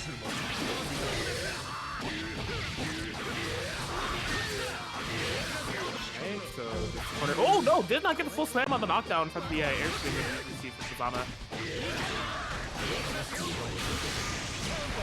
Right. Ooh, that's how we're feeling. Side swap off the overdrive. I like it. I like it. Hazama reaching. May I have this dance? Adroth saying no thanks. Oh, big scoop out the herb, but can't get the full combo confirmation. Adroth, please. Hazama though, potential last burst of this game here. Right now they get the hit, they get the Hoten, and off to the skies you go, and a full combo is going to lead you to land. Almost. does. Yup, Hotenjin. There it is. Snatch. We've seen this time and time again. What is the move here for Agroth? No reversal, only that counter assault. Take it for overdrive, trying to run away. That was a DP, no good. Overdrive just to have the uppercut available didn't work out, and that was a very big risk. I got Fazama's match point. Yeah, kind of surprised at the usage of the overdrive there from Agroth. It can be nullified if they're able to get an early lead here, but it is Fazama's trying one of the first notable hits. Look at the routing, snatch back into the corner we go. Alright, not trying to do. And more pressure here, and Fazama just gives it some space, trying to get the mix up. Show a little bit of respect to Agroth. He can't really press, doesn't want to get a free hit towards Fazama that finds one on the back end. Agroth able to get some more unlocks here. Spin dash is available, has the reversal, has ground viper, which whiffs. Fazama almost getting a full pickup. Wow. Would have been a present confirmation if they were able to find it. Agroth looking for their time to shine. Nothing in sight as Fazama is dimming that potential light of comeback. The life lead going ever more in their favor. OD activation. No band-aid available for the wounds. The pickup. Flawless as ever is Fazama. Not quite enough kill. Not enough. It's so life left here. One hit at all will finish the job. From overdrive into a punish. The timing from Agroth actually saving their bacon, but right now with one pixel of life left, gonna actually go for a full super, make it a one-touch game. It is. Let it all rock. Agroth for any opportunity to bring this back, but it's just a straight coil hitting them straight out of the sky as Fazama takes it. Is that the set? That's the set. 2-0. Fazama makes it to top 4, eliminating Agroth. And now we have our final 4 competitors for tonight, as Agroth takes 5th place in the Big Snake Battle. There it is. Yeah, no Susanoo Bros within the top 4, but Agroth still hold their head high with the 5th place finish. Again, a grueling, enduring night here for Edge of Fate, customary of the occasion of the latter style. But these 4 combatants emerging supreme, of course, Ice Cold and Dawn in that winner side, sure have been itching to play because they have been sitting pretty on the thrones there, but have not been playing some CF in a bit. Probably going to be having them on stream here shortly. And yeah, Murkomu Unit 14 and Fazama within the losers, all extremely high caliber players within the scope of North American Blazblue Centralfiction. But only one can be your Edge of Fate with 3 champion. That is very, very true. And again, after today, the next Edge of Fate will be the Season 0 finals. So look forward to that, and also look forward to a couple other tournaments. I think, you know, if you want to talk about those before we do our winners finals, Chigzama, I mean, I don't know. The floor is yours. Bet, actually. Yeah, definitely check out Final Clash that's going on soon. And the slide does not like run away from me.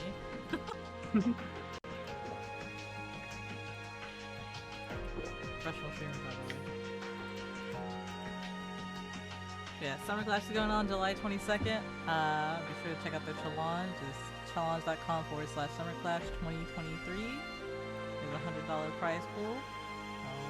This is like final friendly Fun Towns final events going on, so if you guys have played an online bracket, I'm pretty sure you run into them. They're cool peeps, so definitely join the tournament. And for their final send-off, we have Central Cast Finale, August 12th and the 13th. They have some of BBCF's strongest players lined up. We got Monarch, we got Bananakin, Nano, Beta. It doesn't stop there. We have Ice Cool, Kyo-chan, Zycotic, Kairos, Haru, Kilikobi, Ruka, Ray, and 4 more from their tournaments. So definitely check that out. It's gonna be really hype. Hype is what it's all about. Blazblue Centralfiction, never letting you down. Always a good time. Also, definitely sign up for Evo BBCF. I'm running that too. Hey. It's weird going and not signing up for anything, but I need an actual vacation so we'll see if I get one. Dude, like, in my opinion, and this is what I've been telling a couple of friends as well, if there's any Evo to go as just purely a spectator, this might be one of them ones. Just like, if you're not feeling competing, but like you're still interested in attending, like, man, there's gonna be so much to watch. It's hard. It's hard though, because like with all the Street Fighter stuff that's happening, you can't watch it all because you're so with 10,000 people and just pools. You're gonna miss. That's just a recipe for so many amazing matches to get lost. But that is just like the curse of huge, humongous tournaments. Like Strive having a great bracket too is gonna be fun. Melty Blood being the biggest Melty Blood type Lumina tournament ever. Here at Evo 2023, that sounds so awesome. So it's just and awesome is this winners finals. We're about to get it on as Dawn versus Ice Cool. It's gonna go big here, 3 out of 5. Winner gets to the grand finals winner side, sitting pretty here in the Edge of Fate week 3 for season 0. Let's get it. So, initial meeting of the minds here as they did not play within the ladder. So, first of 3 for them to fill each other out as they have earned it, being extremely first in the top 8. Ice Cool setting the tone, setting the pace, but for not plans here, they're from Dawn out in the distance. Okay, so this is just kind of how it goes. This is Dawn running the Susanoo gauntlet here up against Ice Cool. Ice Cool is blocking everything what they can. Getting tagged finally. There's the burst in time. But he's gonna make that overdrive all but unreliable. Favor scrapping a little bit. Ice Cool, the one to emerge with a little bit of corner position, but showing some signs of respect. Counter hit, reaction damage. Dawn with the lead here, looking nice. Has to be careful though, because Ice Cool is waiting for chances. Great IBs just to give himself more opportunities, and actually, oh, we got the double whip grab. Dawn taking advantage of that, gonna get all of the life gains back. Life looking good here. He gets a knockdown, full screen, and now we get somebody again. Or do we? I don't know. Sniping full screen. Ice Cool is back in. But what does in potentially mean? As it seems like Dawn has just been able to find ways of. Oh! I forgot about her too! And she was finished swinging in the backside. She all but finished her job now. Now, one touch for Dawn. Finds a hit on the crossover and takes the round. 13 seconds left. This is going to be a long, drawn-out battle, huh? Oh yeah, I think so. Shooting skills, pushing their limits offensively and defensively. Word? Word. Power statement here from Ice Cool. Multiple power statements being made. The Dawn from President going for the burst, but there is no space to be had. We thought it would be a slow burner, but now we're seeing the complete opposite end of the spectrum. A potential Ice Cool speed run. Catches the tech with the 2A Pokey. Perfect. Oh, Ice Cool answering back. I like that. Oh, even after a slow first round, makes it a quick one in round 2, putting more pressure on him.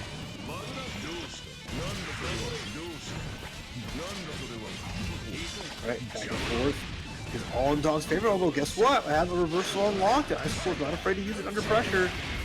Getting another clean hit, but no tech pickup. Here we go. Ice Cool, good amount of resources, ready to go, has the meter to make some reversals and some magic happen to get the clean hit. Ice Cool has just been on fire, right? It seems like there's a lot of conscious decision-making coming out of them. Oh my god, it's the brown viper of all things. Dawn with a burst of disgust. Yo, pretty much had to there. You don't want to get hit to the ground, giving Ice Cool a chance to finish the round. But right now, Dawn's got a long road ahead. No counter assault yet. Patience from Ice Cool. Gets the hit on the other side. That's going to be it. Man, what an exciting player to watch in the form of Ice Cold, right? You see that first round and how it went down, just looking grueling, trying to get the better of Don, but Don just kind of being a master of wits about them to take that first round in the way that they did. And then something just clicked for Ice Cold, just completely recognizing the way that they had the approach, the areas of the screen they can cover, and the buttons that need to be hit, the seals that need to be unlocked. Phenomenal system of player in the form of Ice Cold. Yeah, absolutely stellar. Once again, just Ice Cool, living up to their name. Ice Cold Killer here, even up against the Dawn. Will make a request on the day of his daughter's birthday.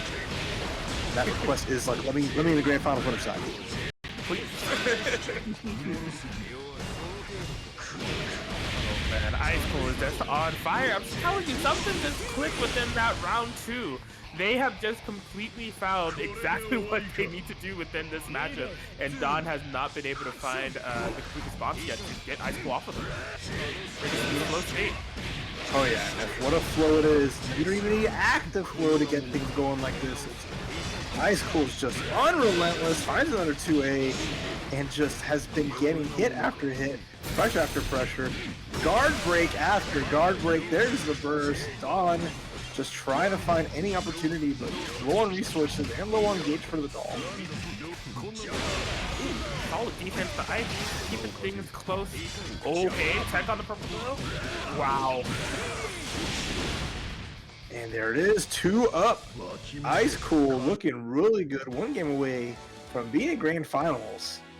Gonna force Dawn to really think things through and find what route they want to approach later the rest of this set. Yeah, I would say so. You need something, maybe a little bit of a break, a little bit of a mental kind of reset to figure out what is needed, what is necessary to keep Ice Cool at bay. Because I'm just telling you, when it just comes to rush down that they've been able to implement, and just overall neutral navigation, right? It's not just like the Rebel 1 fight and Susanoo's already in your face. He needs to find a way in there, and Ice Cool's just been able to do that time and time again. Yeah, unrelenting as always, because again, it's a battle of momentum when you are facing Susanoo, who just preys on getting a 1-hit, getting a life lead, and just running you down, especially when you're a character like Relius can't bust out whenever they want. Has to really, kind of a more predictable fashion, make opportunities to escape, and it's really tough against the pressure, pushing the pressure on Ice Cool. Don, yeah, finding a big point of offensive structuring and movement that's been desperately needed throughout the context of this set. Having Ice Cold back up against the wall, and now we get to see what they have going on. You know, Don, not a to be shy when it comes to nerve rush down and execution as well. Extremely capable player. We've seen this story time and time again. Don just using everything they can in their grasp. Gets a grab, is going to be able to unsummon and get a lot of the games back after this combo, so actually in a good spot to finish the job. Only has to worry about a counter assault. So it's going to be super RC, an immediate block from Ice Cold. They realize it didn't work out, and get got, and Dawn should be able to take this round of ball. Never sleep on the Dawn. An overwhelming presence as they have a reply, you know, a delayed one, but finally a reply to Ice Cold. I mentioned the game that this set. Response is only as good as you can keep it up. And that's the tough part, is Dawn is getting tagged left and right. The Doll's not able to help. And Ice Cold's waiting their turn, getting a big hit, and now here we go, gonna bring it around, bring it right around. And looking like it's going to be tied up 1-1, just one more hit. The classic. That's my favorite. That's my Ice Cold. DP. Hit the throw as soon as possible. Goodness. Ice Cold, a jump scare. What? Man, 1 round away from taking this winner's final. I can't get too ahead of myself. This is really looking to be a match point if Ice Cold is going to be able to take this. Dawn is definitely on the back foot here. Especially after getting tagged, the big 2C is going to lead to a big chunk of damage, and now Ice Cold is just, getting another free hit. are not looking great for Dawn, who's just in the corner, under pressure, has a burst, but how are they going to use it? How can they spend this to be able to get them some momentum? Maybe overdrive. Instead it lets Ice Cool get out of the corner and just run it out. Yeah, oh, just such good presence of mind that Ice Cool has. To see them kind of matching in disguise with Dawn, saying, yo, you gotta use a resource. But, oh my gosh, OD spent, was not able to get any mileage for it, and then as soon as it ran out, that's when I strike with 100 Microsoft Paint slashes. Ice Cool. Definitely looking cool as they go into win his final 3-0 victory over Dawn. How do they do it? They just do. That Susanoo is so scary. We've seen 2 of their Astrals go off as no one is safe from the monster. And this is, like you said earlier, this is what Ice Cool wants. They want to be the first Edge of Fate to a champion of 2 separate weeks, not back to back, but first and looking to make it the 3rd. Whew. But Dawn, give us a chance. They're going to be in losers finals, waiting the winner of the match between Murokuma Unit 14 and Fazama coming up in just a moment. But you know, we are winding down to our final set of matches here. Indeed. This has created a very interesting narrative at play as far as this bracket is concerned, right? We have Murokuma Unit number 14 and Fazama facing off. Of course, we saw that match between Murokuma Unit number 14 and Dawn, and we know the history around them as it pertains to the ladder and the L's that they've taken. I know Murokuma Unit 14 wants that run back against Dawn. It's right ahead of her if she's able to get this victory over Fazama, whereas Fazama, of course, finished second at last week's Edge of Fate, looking for a victory of their own, I'm sure. However, if they were to win it, the losers finals that played out was Fazama versus Dawn.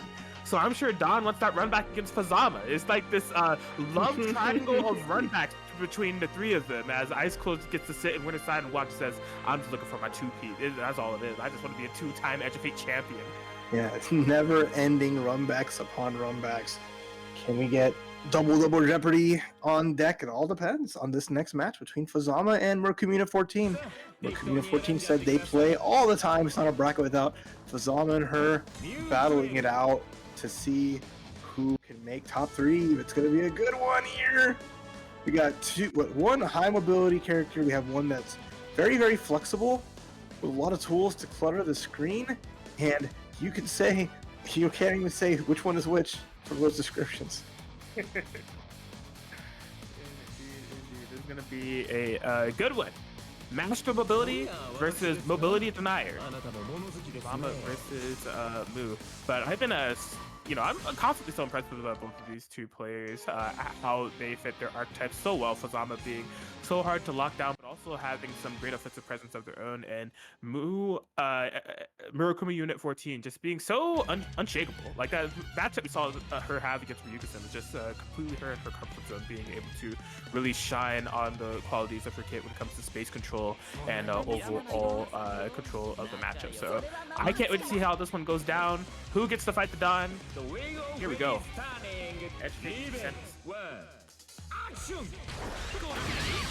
Alright, off to the races. Fazama using one of the Ouroboros. Yep, it all starts and it all ends.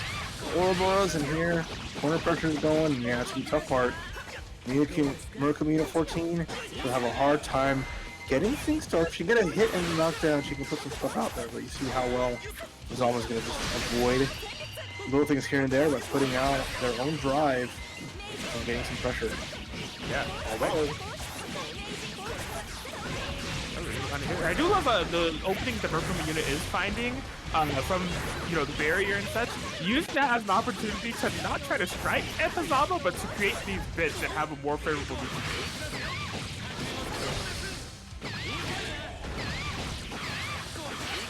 Okay, here we go. Corner pressure's on. Murokuma Unit trying to hide behind the homies. She wants to be safe behind her turrets and finds a way out with a small hit, but oh no! The fastest kick in the West. The deadliest overdrive finish around. Fazama taking up the 1 round here between Murokuma and Buzz. The round to go. Just that call out. You hit overdrive, you see something coming out. My move is still faster. Right now, Fuzama getting a clean hit. Again, this is our final 2-out-3 match. So, it's a lot of value. Whoever takes a game whatsoever can at least gets that priority in game 3. Oh, the side swap throw. Big damage incoming. No burst available. We're coming to 14, low on resources. Gonna go for super here? No, not quite. We're gonna go for one more touch, I think. And hopefully it connects. Off the check, this could not quite find the confirm afterwards, but Fuzz still in a fantastic position, in my opinion. You know, stuck in the corner, does have to hold a little bit of pressure, but the burst is there. You just need to find one hit against Broken Unit 14. Eventually, the 14 get 2 out of control. Is it too little, too late? Never too late, just like so! The call out one more time, sees the 6B and says, sorry.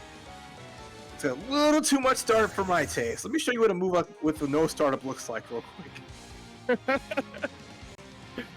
Exactly. Yeah, great overdrive usage there from Fuzama. You know, it really was just a matter of finding that pocket, you know, to just find that final hit, and what a way to do so with authority. Fuzama, one game from moving on to Losers Final.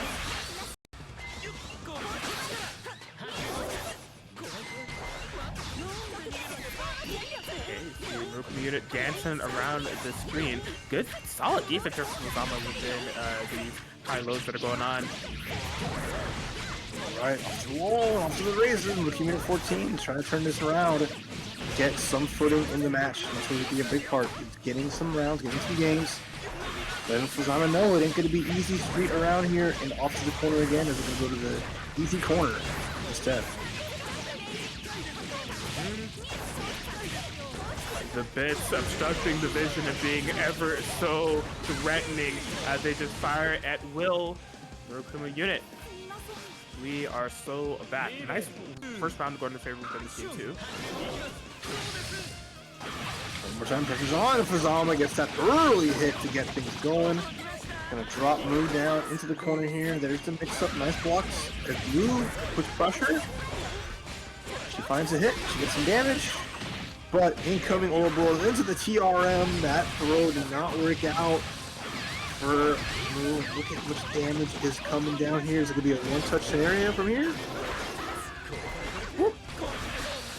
Trying to make it happen. Blue able to escape. You can see that Blue wants to get back to that full screen. Wants to get back to setting up more of her little friends, if at all possible. Fuzama doing absolute damage to make sure that is not the case.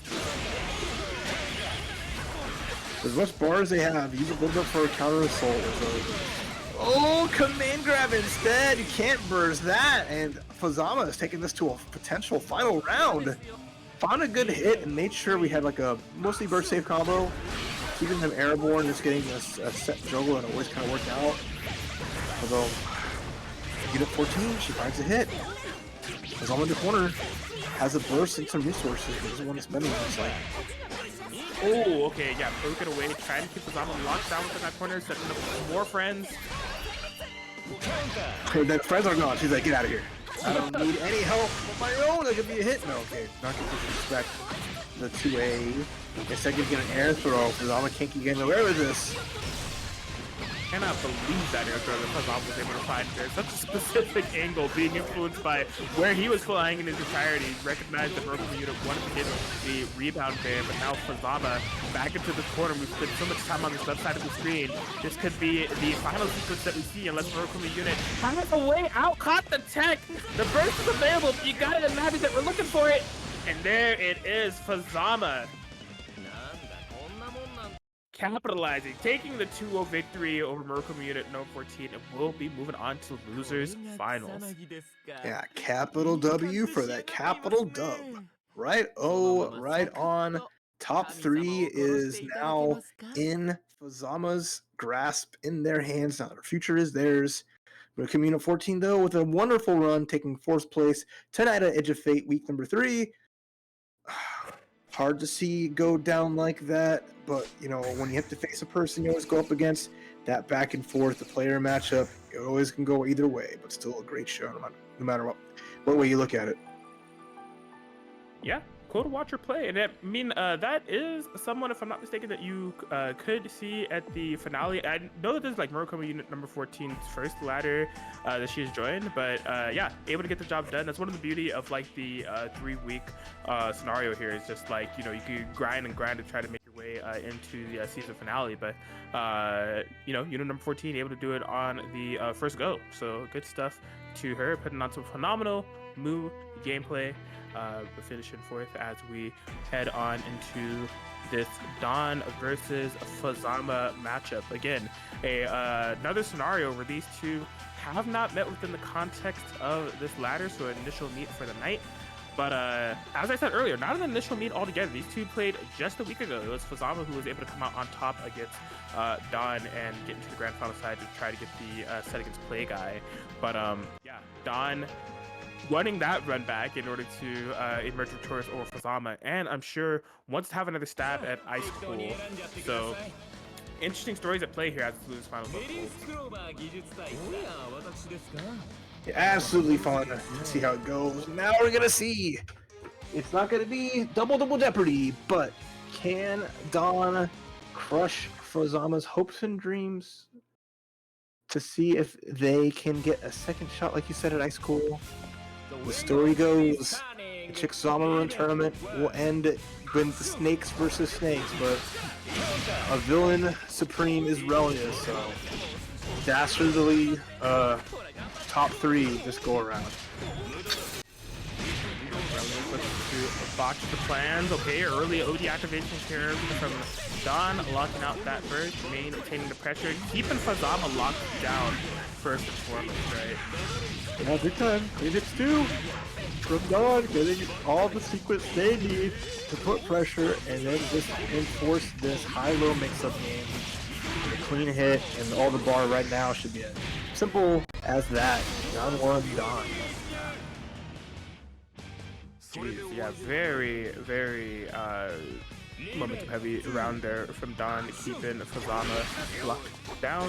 Fazama's going to be able to find any opportunity to come out and play, swing around.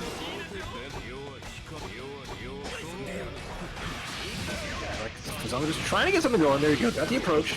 It's always tricky because when Wife is out, she can really be disruptive of Ouroboros in the drive, so it's always tough, but as long as you don't run into 2C, you're fine! Oh no! Big damage and the side swap extension. Alright, Dawn, that was clean.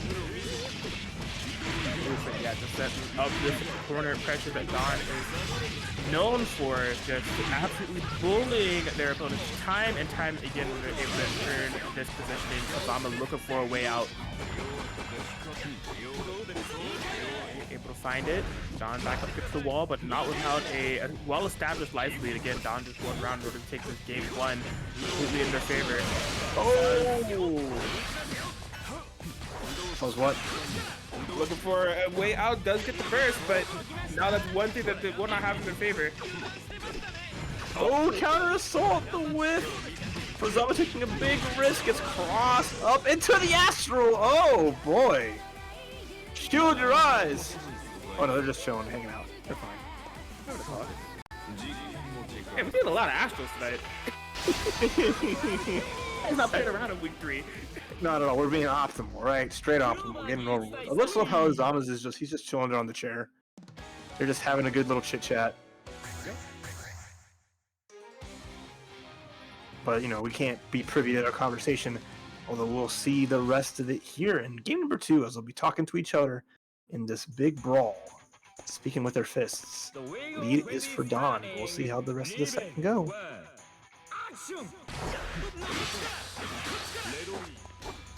Okay, guys. Strikes first. Yeah, another one of these early OD captures, this time at the expense of Fuzz. Got the damage racked up here. Well over 4K. We'll be able to find that knockdown.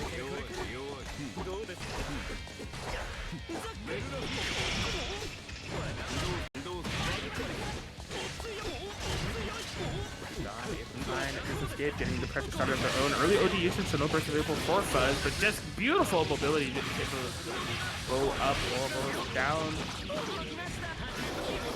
Alright, taking the elevator for a ride here. Fuzama's going to send him all the way to the penthouse and all the way back down. Sorry, Relius, you are not allowed. And that's a good response. Just Fuzama takes that round pretty clean. Early OD should not use in vain there for Fuzz. Okay, yeah, we see a lot of barriers coming out from Don, trying to create that space, so much so willing to use the burst, but Fuzz still finds a way in. Again, yeah, Fuzama looking good here. Looks like we're about to go 1-1 if this pace keeps going. There's the big low into Hotenjin. Can they find their extension though? Gets the hit, yeah, side swap. A little bit of credit too. Another one-touch scenario and incoming perfect if Fuzama plays their cards right. Yeah, I like it.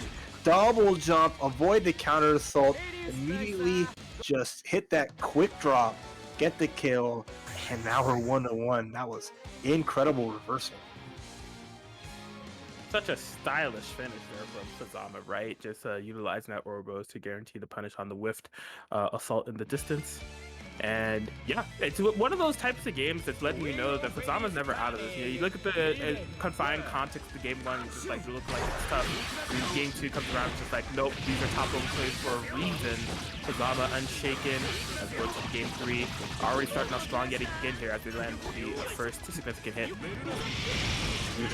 Gets tagged in the corner, not the route they want to go. To be a full extension on the side of Dawn. The knockdown going to set up perfect meaty. Extra delay, but even better blocks as the dog is running a little bit low. Fuzama's going to block a little bit more, but takes the throw. Very nice. Oh, ooh. You know what it is. You know how it goes. Relius players never miss an opportunity to hit 2C anti-air. Yes, on the clutch one at that, right? Setting up the pressure here for Don. This is looking extremely within their favor. OD, this time later on in the round, trying to guarantee a kill. We have either the spin. Here it comes. Nicely done. All right. All right. Game one was all Don. Game two was all Fuzama. Game three looks like to be in Don's pocket, but still plenty of rounds to go.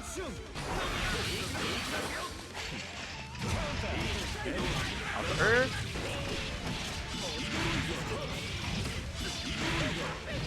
Don, the one who strikes first. Really a matter of who gets started first between two of these players, it feels like. But Don always having such a threatening presence. Don against the world with the wife aided on the side, allowing for such immense pressure to be activated here against Fuzz. Amazing defense to escape. Just could not quite make sense of the vertically down Ouroboros, and now Don right back up in it. Ooh, no Daldo giving Fuzama the chance here. Put some pressure on, gets their own anti-air that time. Get a big reversal of fortune. We're gonna cash out some solid damage into the corner. Yeah, Don has to be extra careful here. Blocks the 6A, forces Fuzama to use up the RC. Gladly lets it rip, lets it rock. Oh, someone actually blocking 6A into Hotenjin. Never thought I'd see you there. Yeah, unburstable. Until the end. Wait a minute. That's a hero burst I ever saw one. No, and that was his hero. Bro, if I've ever seen one. What? He knows! Fuzama just knows!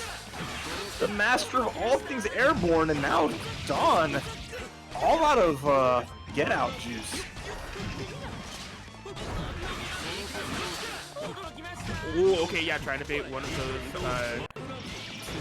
of Relius that we see time and time again for the anti-air. Don has been on top of them. Okay, yo, get off me.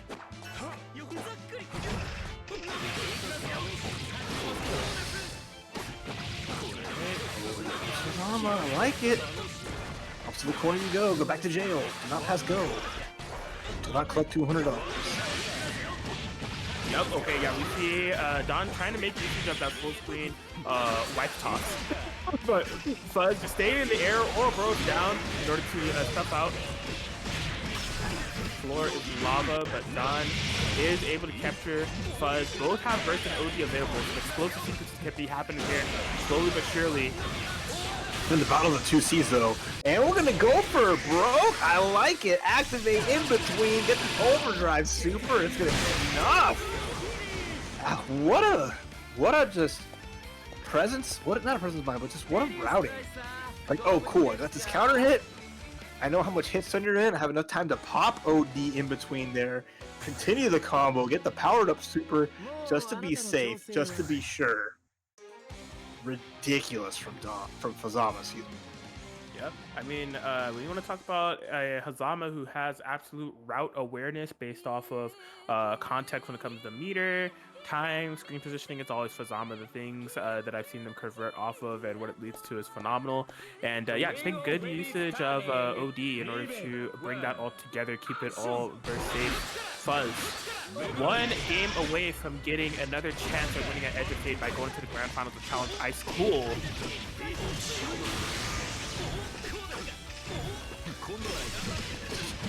Yeah, Dawn doing everything in their power to avoid the fate as last time. Instead, though, Dawn gets those hits. Backdash comes out, nicely done from Dawn to just make that space, but still can't get another clean hit, although finds one just now. Here we go. Corner carry here from Don. This is the happy place here for Relius Clover and for Don especially. Always able to get a ton done when they have your back up against the wall for Fuzama. Potengen, it's your turn. Beautiful reversal. What the wake up jump out? Manages to get a hit but couldn't keep it going. Now we're back in the spooky zone. Into the corner we go. Doesn't want to up reversing. I'm gonna hold on to that for now. Fuzama one hit away to be on match point. The turnaround eyes on the back of my head. We call that the smooth criminal because he just got jacked. Ow! Buzz, maybe a criminal if they're able to just take it all the way to the bank. Looking for this loser's finals victory. Don not trying to get, again, not only a repeat third place, they got a third place within the first Edge of Fate as well. So trying to beat this third place curse. Oh no. Must defy the curse of Raw. As right now, Dawn is doing their damnedest to make sure they can prevent all of this, not be known as Captain Third Place. Barriers up in the sky, but oh, Buzz catching the landing. Doesn't want things to get too carried away here. Don does have quite a solid life lead. This would be a depressing way to go. We got the doll, still find something here. Yeah, just got the doll gauge right back when they needed it. And then staving off Fazama's victory, but Don still has a long road ahead of them.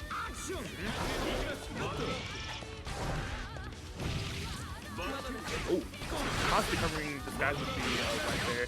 Good screen control here from Don, but I don't know how Fuzz time and time again find these air throws. I mean, it takes one to know one when it comes to people that take to the sky.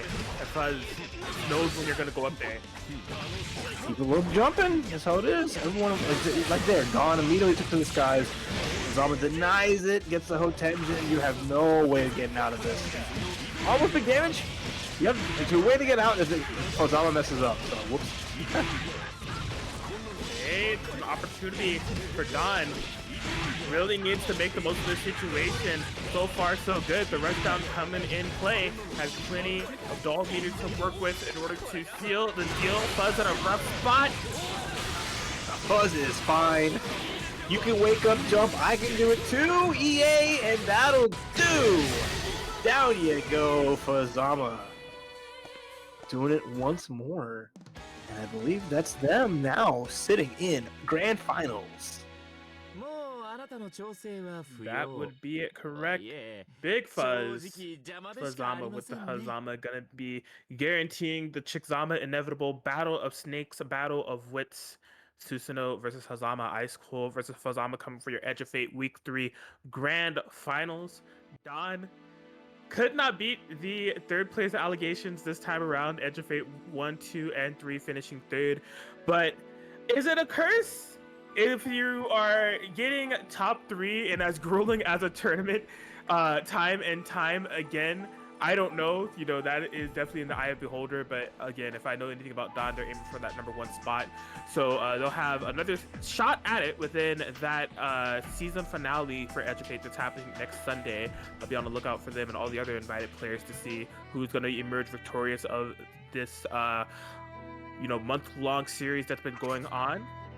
Shout out to 956 Production, Chickzama, and crew for putting this on for the CS community.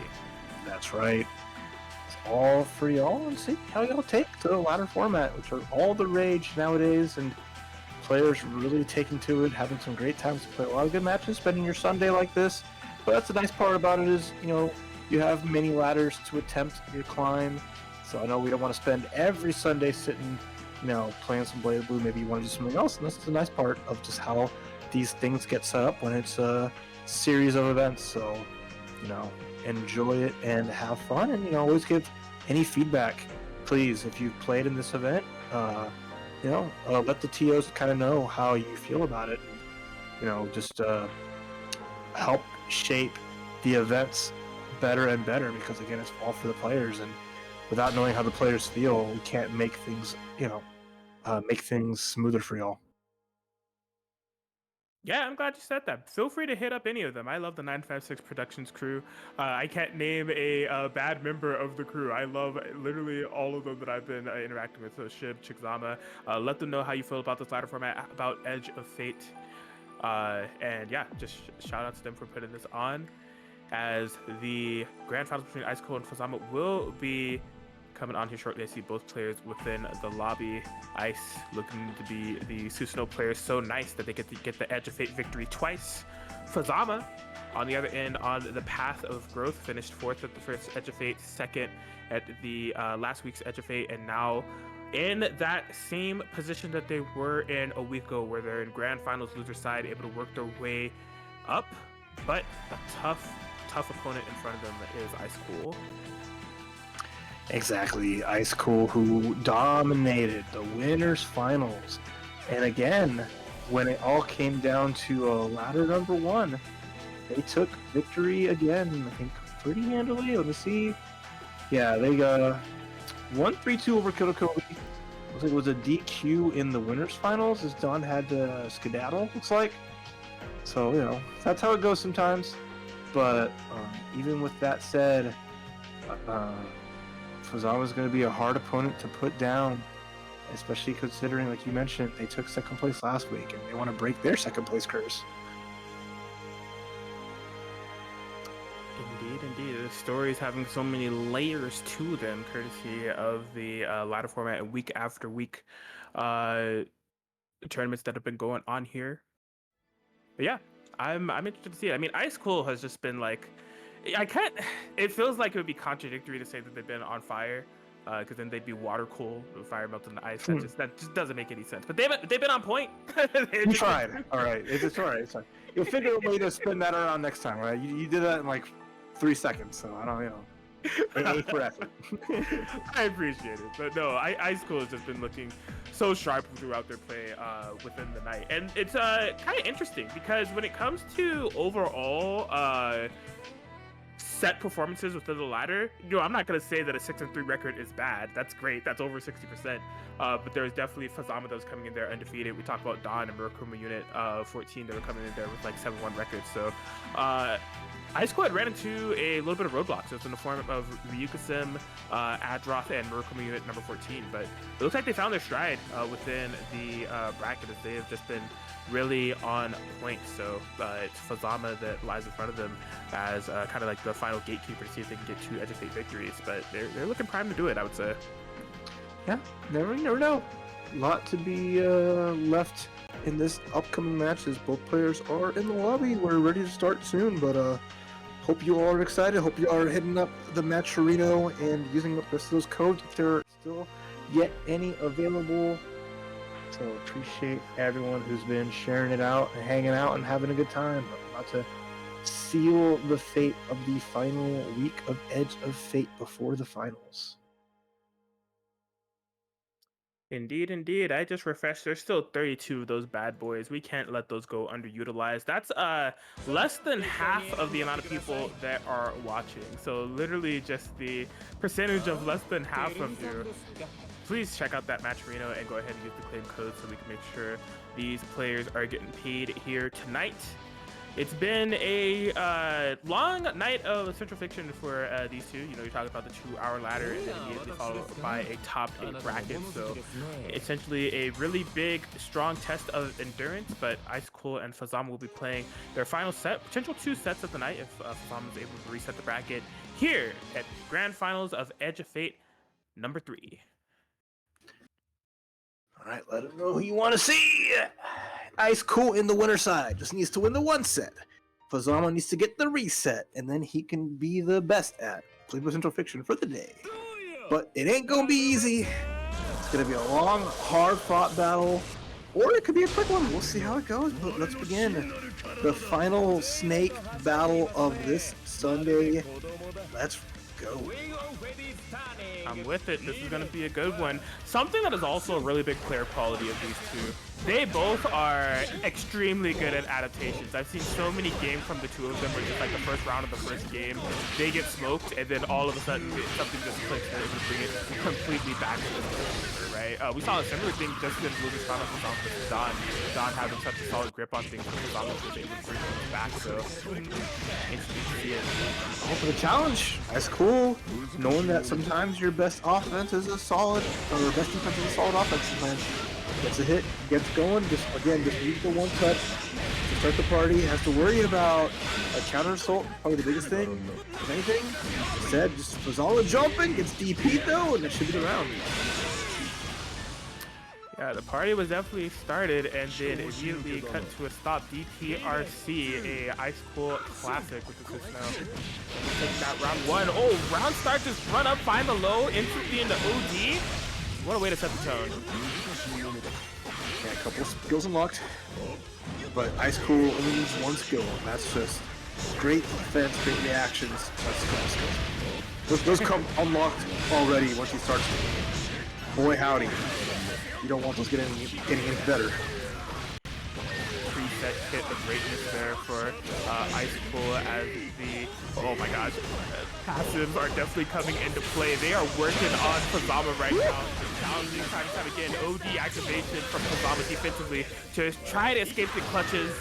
Potential.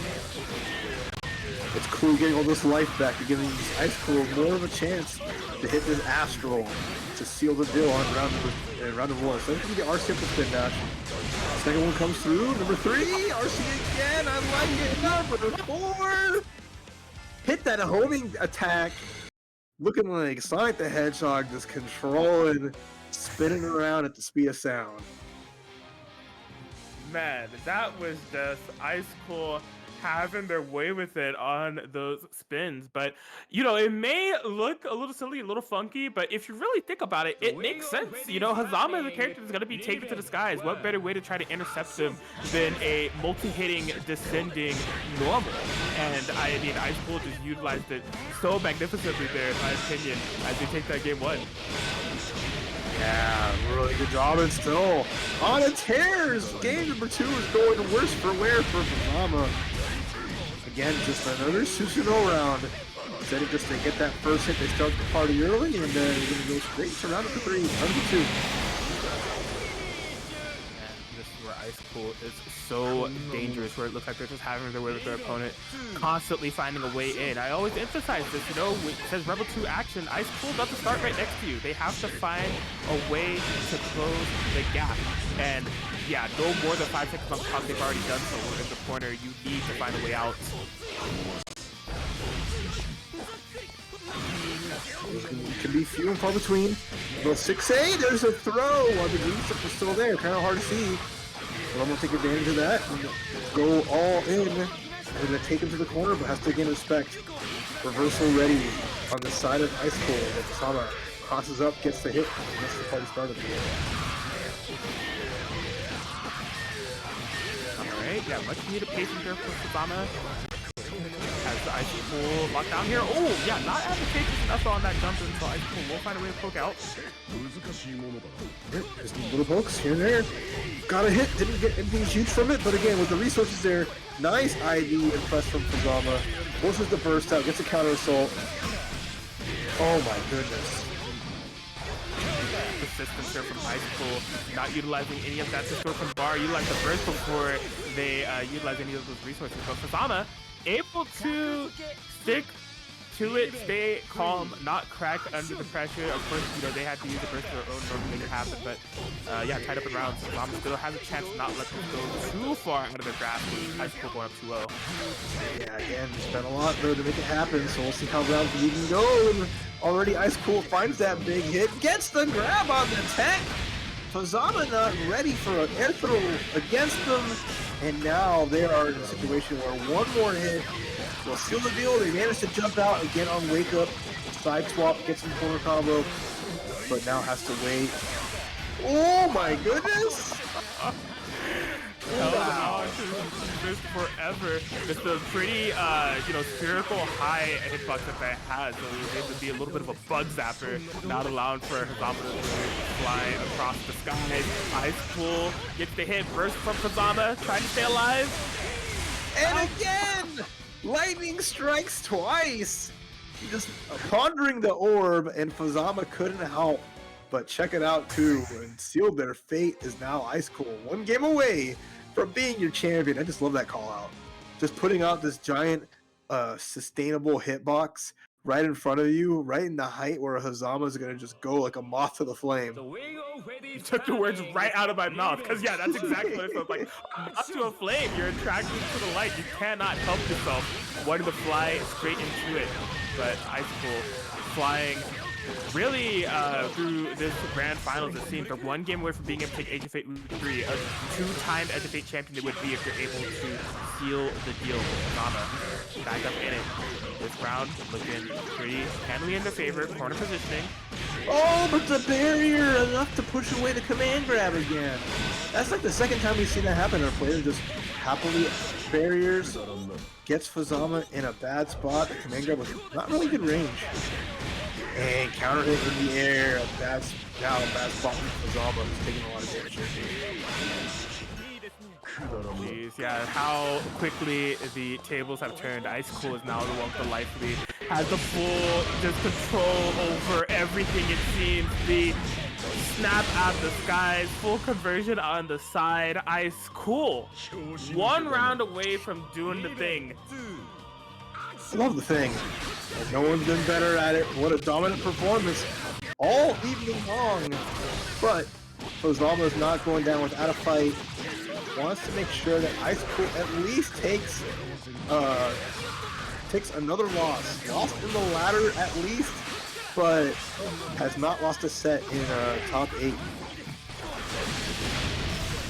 Oh man, just spinning yet again. The clutch thing to have when you're looking to air-to-air Fuzama, it seems. Multiple hitboxes on the screen.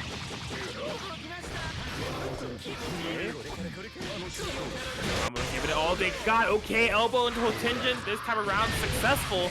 Right when they needed it most. Fuzama gonna be able to stay alive. Right, yep.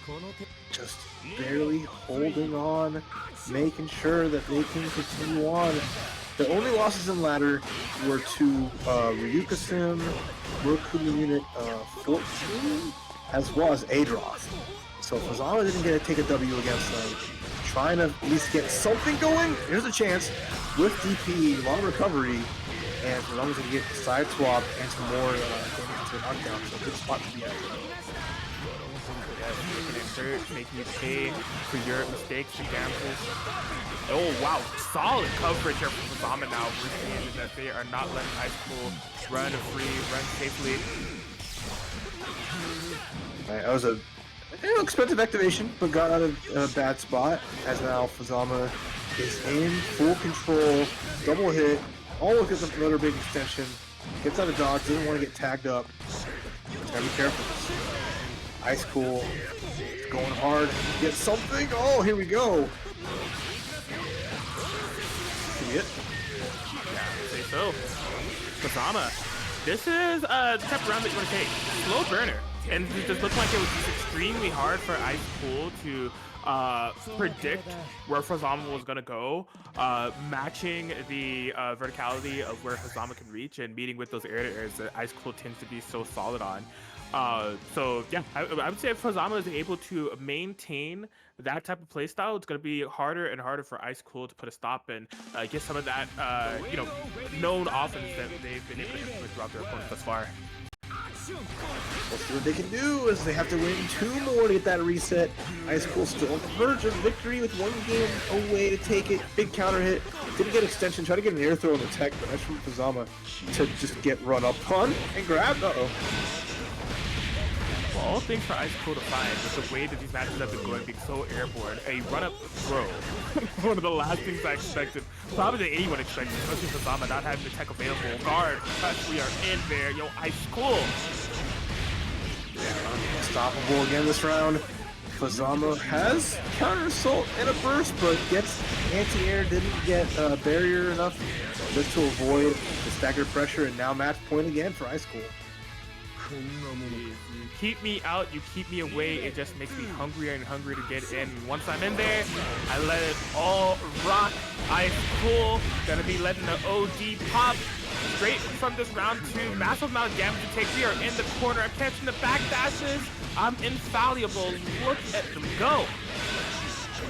Yeah, they're just tearing it up. There's the burst. The last chance for Fazama. 2C incoming. 1 hit away. Anything will do, and that'll do it. Ice Cool, your week 3 champion. 2-time ladder leader. And definitely setting themselves up as the one and only, I imagine, first place in terms of seeding points for the finale for Season 0. But great stuff to them. Yes, absolutely. Ice Cool, as I said earlier, doing the thing has been done. 2 Edge of Fate victories under their belt. Only has entered 2, won both of them. Good stuff to Ice Cool, one of North America's top players when it comes to Centralfiction. It just shows case in point right there. But I mean, a phenomenal hustle there for Fazama can't be understated, honestly. Fazama finding themselves within 2 grand finals of these things, of these Edge of Fate ladders, and a consistent player throughout the series at large. And yeah, it is really set the stage for a really, really interesting series finale that'll be happening here for the Edge of Fate finals. You can catch that next week here at 956 Production. Of course, check their Twitter if you want to see the full list of invited players. But I can tell you the people you can expect to see there are AJ Shifter, Dark One, Don, Fazama, Ice Cool, It's Matt QSG, Kill Kobe's, Master Squidward, Moblin, Omni Scythe, Play Guy Ryukasim, Zen, and then I would imagine the players that made top 8 tonight could be in contention for that as well. So, yeah. High class, top class Blazblue Centralfiction action, all culminating into this season finale here of Edge of Fate. It has been a ride, and I can't wait to see how it all goes down on July 16th when they play to see who wins it all. Yep, couldn't have said it better myself. An absolutely stellar evening of great Blazblue action. So thank you all for hanging out with us. Thanks for all the players who joined the ladder, played your matches, got top 8, and gave it your all for the stream. But with that, that'll be it for week number 3 of Edge of Fate. So I will pass it on to Chickzama to wrap things up here and set y'all free. Again, thank you all so much for joining us on our, well, technically this is the last ladder before like finals. So definitely check that out next Sunday. We have about 16 players, I believe. And there was no dubs, no like dual newbies. So that's gonna be really fun. Check our Twitters and stuff. Follow us, like and subscribe, and tune in next week for finale.